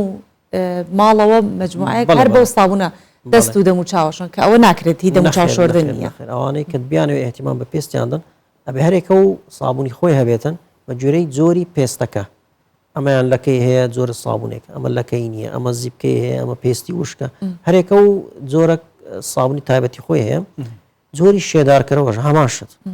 مثلا پێستێک مامناوەندە جۆرێک شێدارکەرەوە هەیە پێستێک چاورە لەوانەی شێدارکەرەوەی هەر نوێتن ئەگەر شێدارکەرەوەی بەکاربێنێ زیاتر زیبکە دروست دەکات پێستی وشکە زۆر وشکە جۆرە شێدارکەرەوەیەک ما ینی باشترە لەوی تر هەرێکە و حەسەب حاڵەت ناتوانانی ئەوها ینی گشتاندن بکەی بۆ هەم کەسەکان بەڵێ بەجارێ بەحسە لێوا بکەین بەڵێ تانی کابراایەکی زیزی لێوێتی حەشک بن لێف یعنی شەق شەق بن بەڵێ ji ber çiye lêv yani tûşî nexweşiyat bin yan jî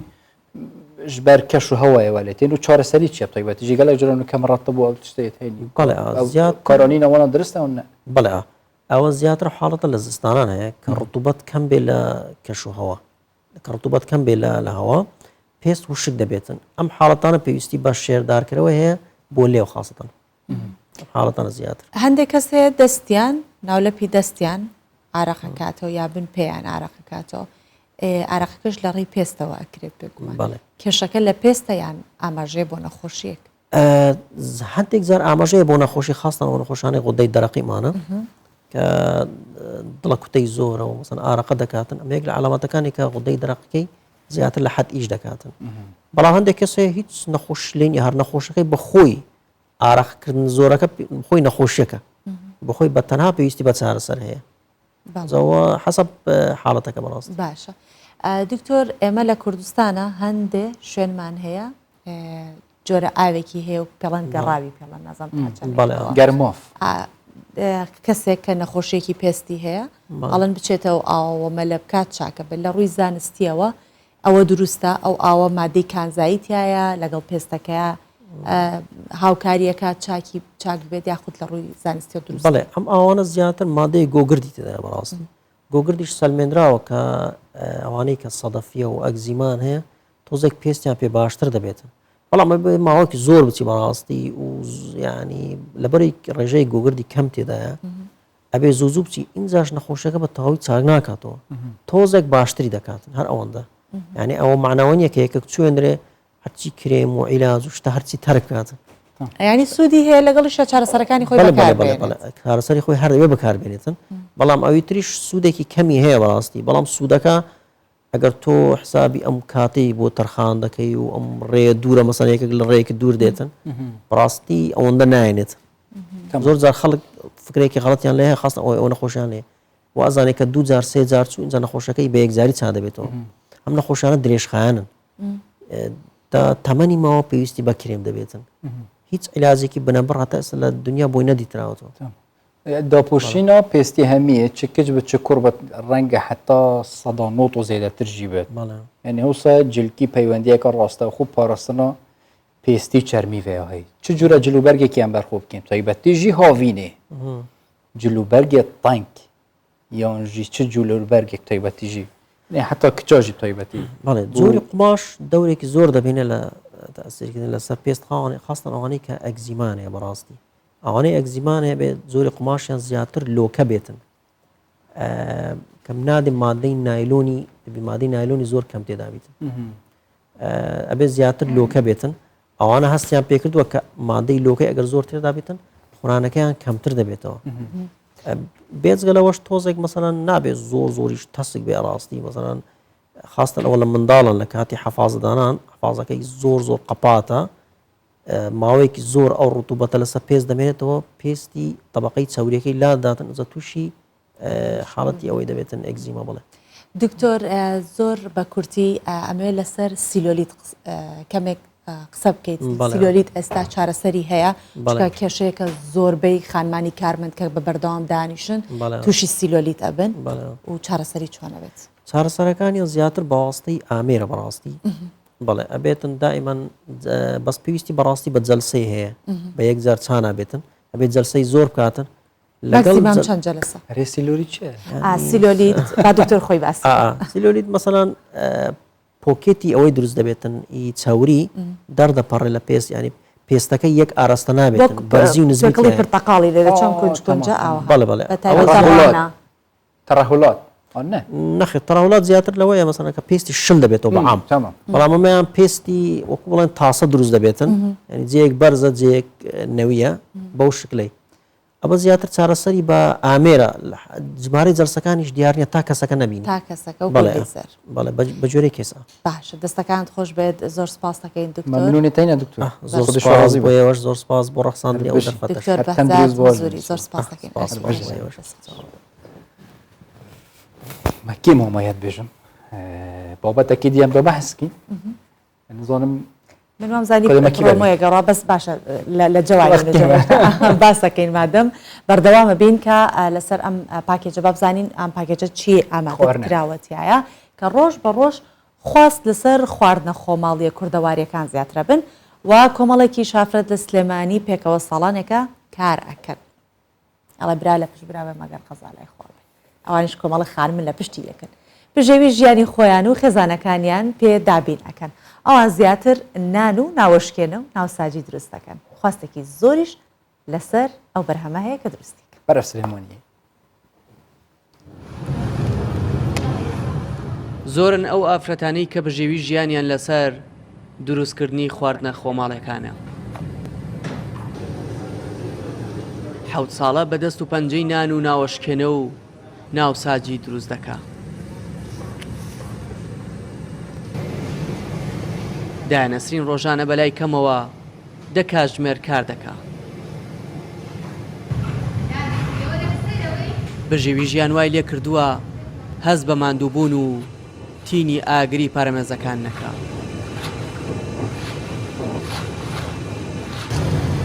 ئەو خەمێتی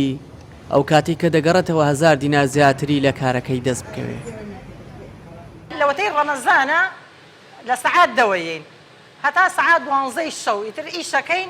لێرە هەتا ڕەمەزان بەڵام دوایی جیاوازە لە سعات 8ەوەیین بۆ سعات 4 و 5 ئێوارەیە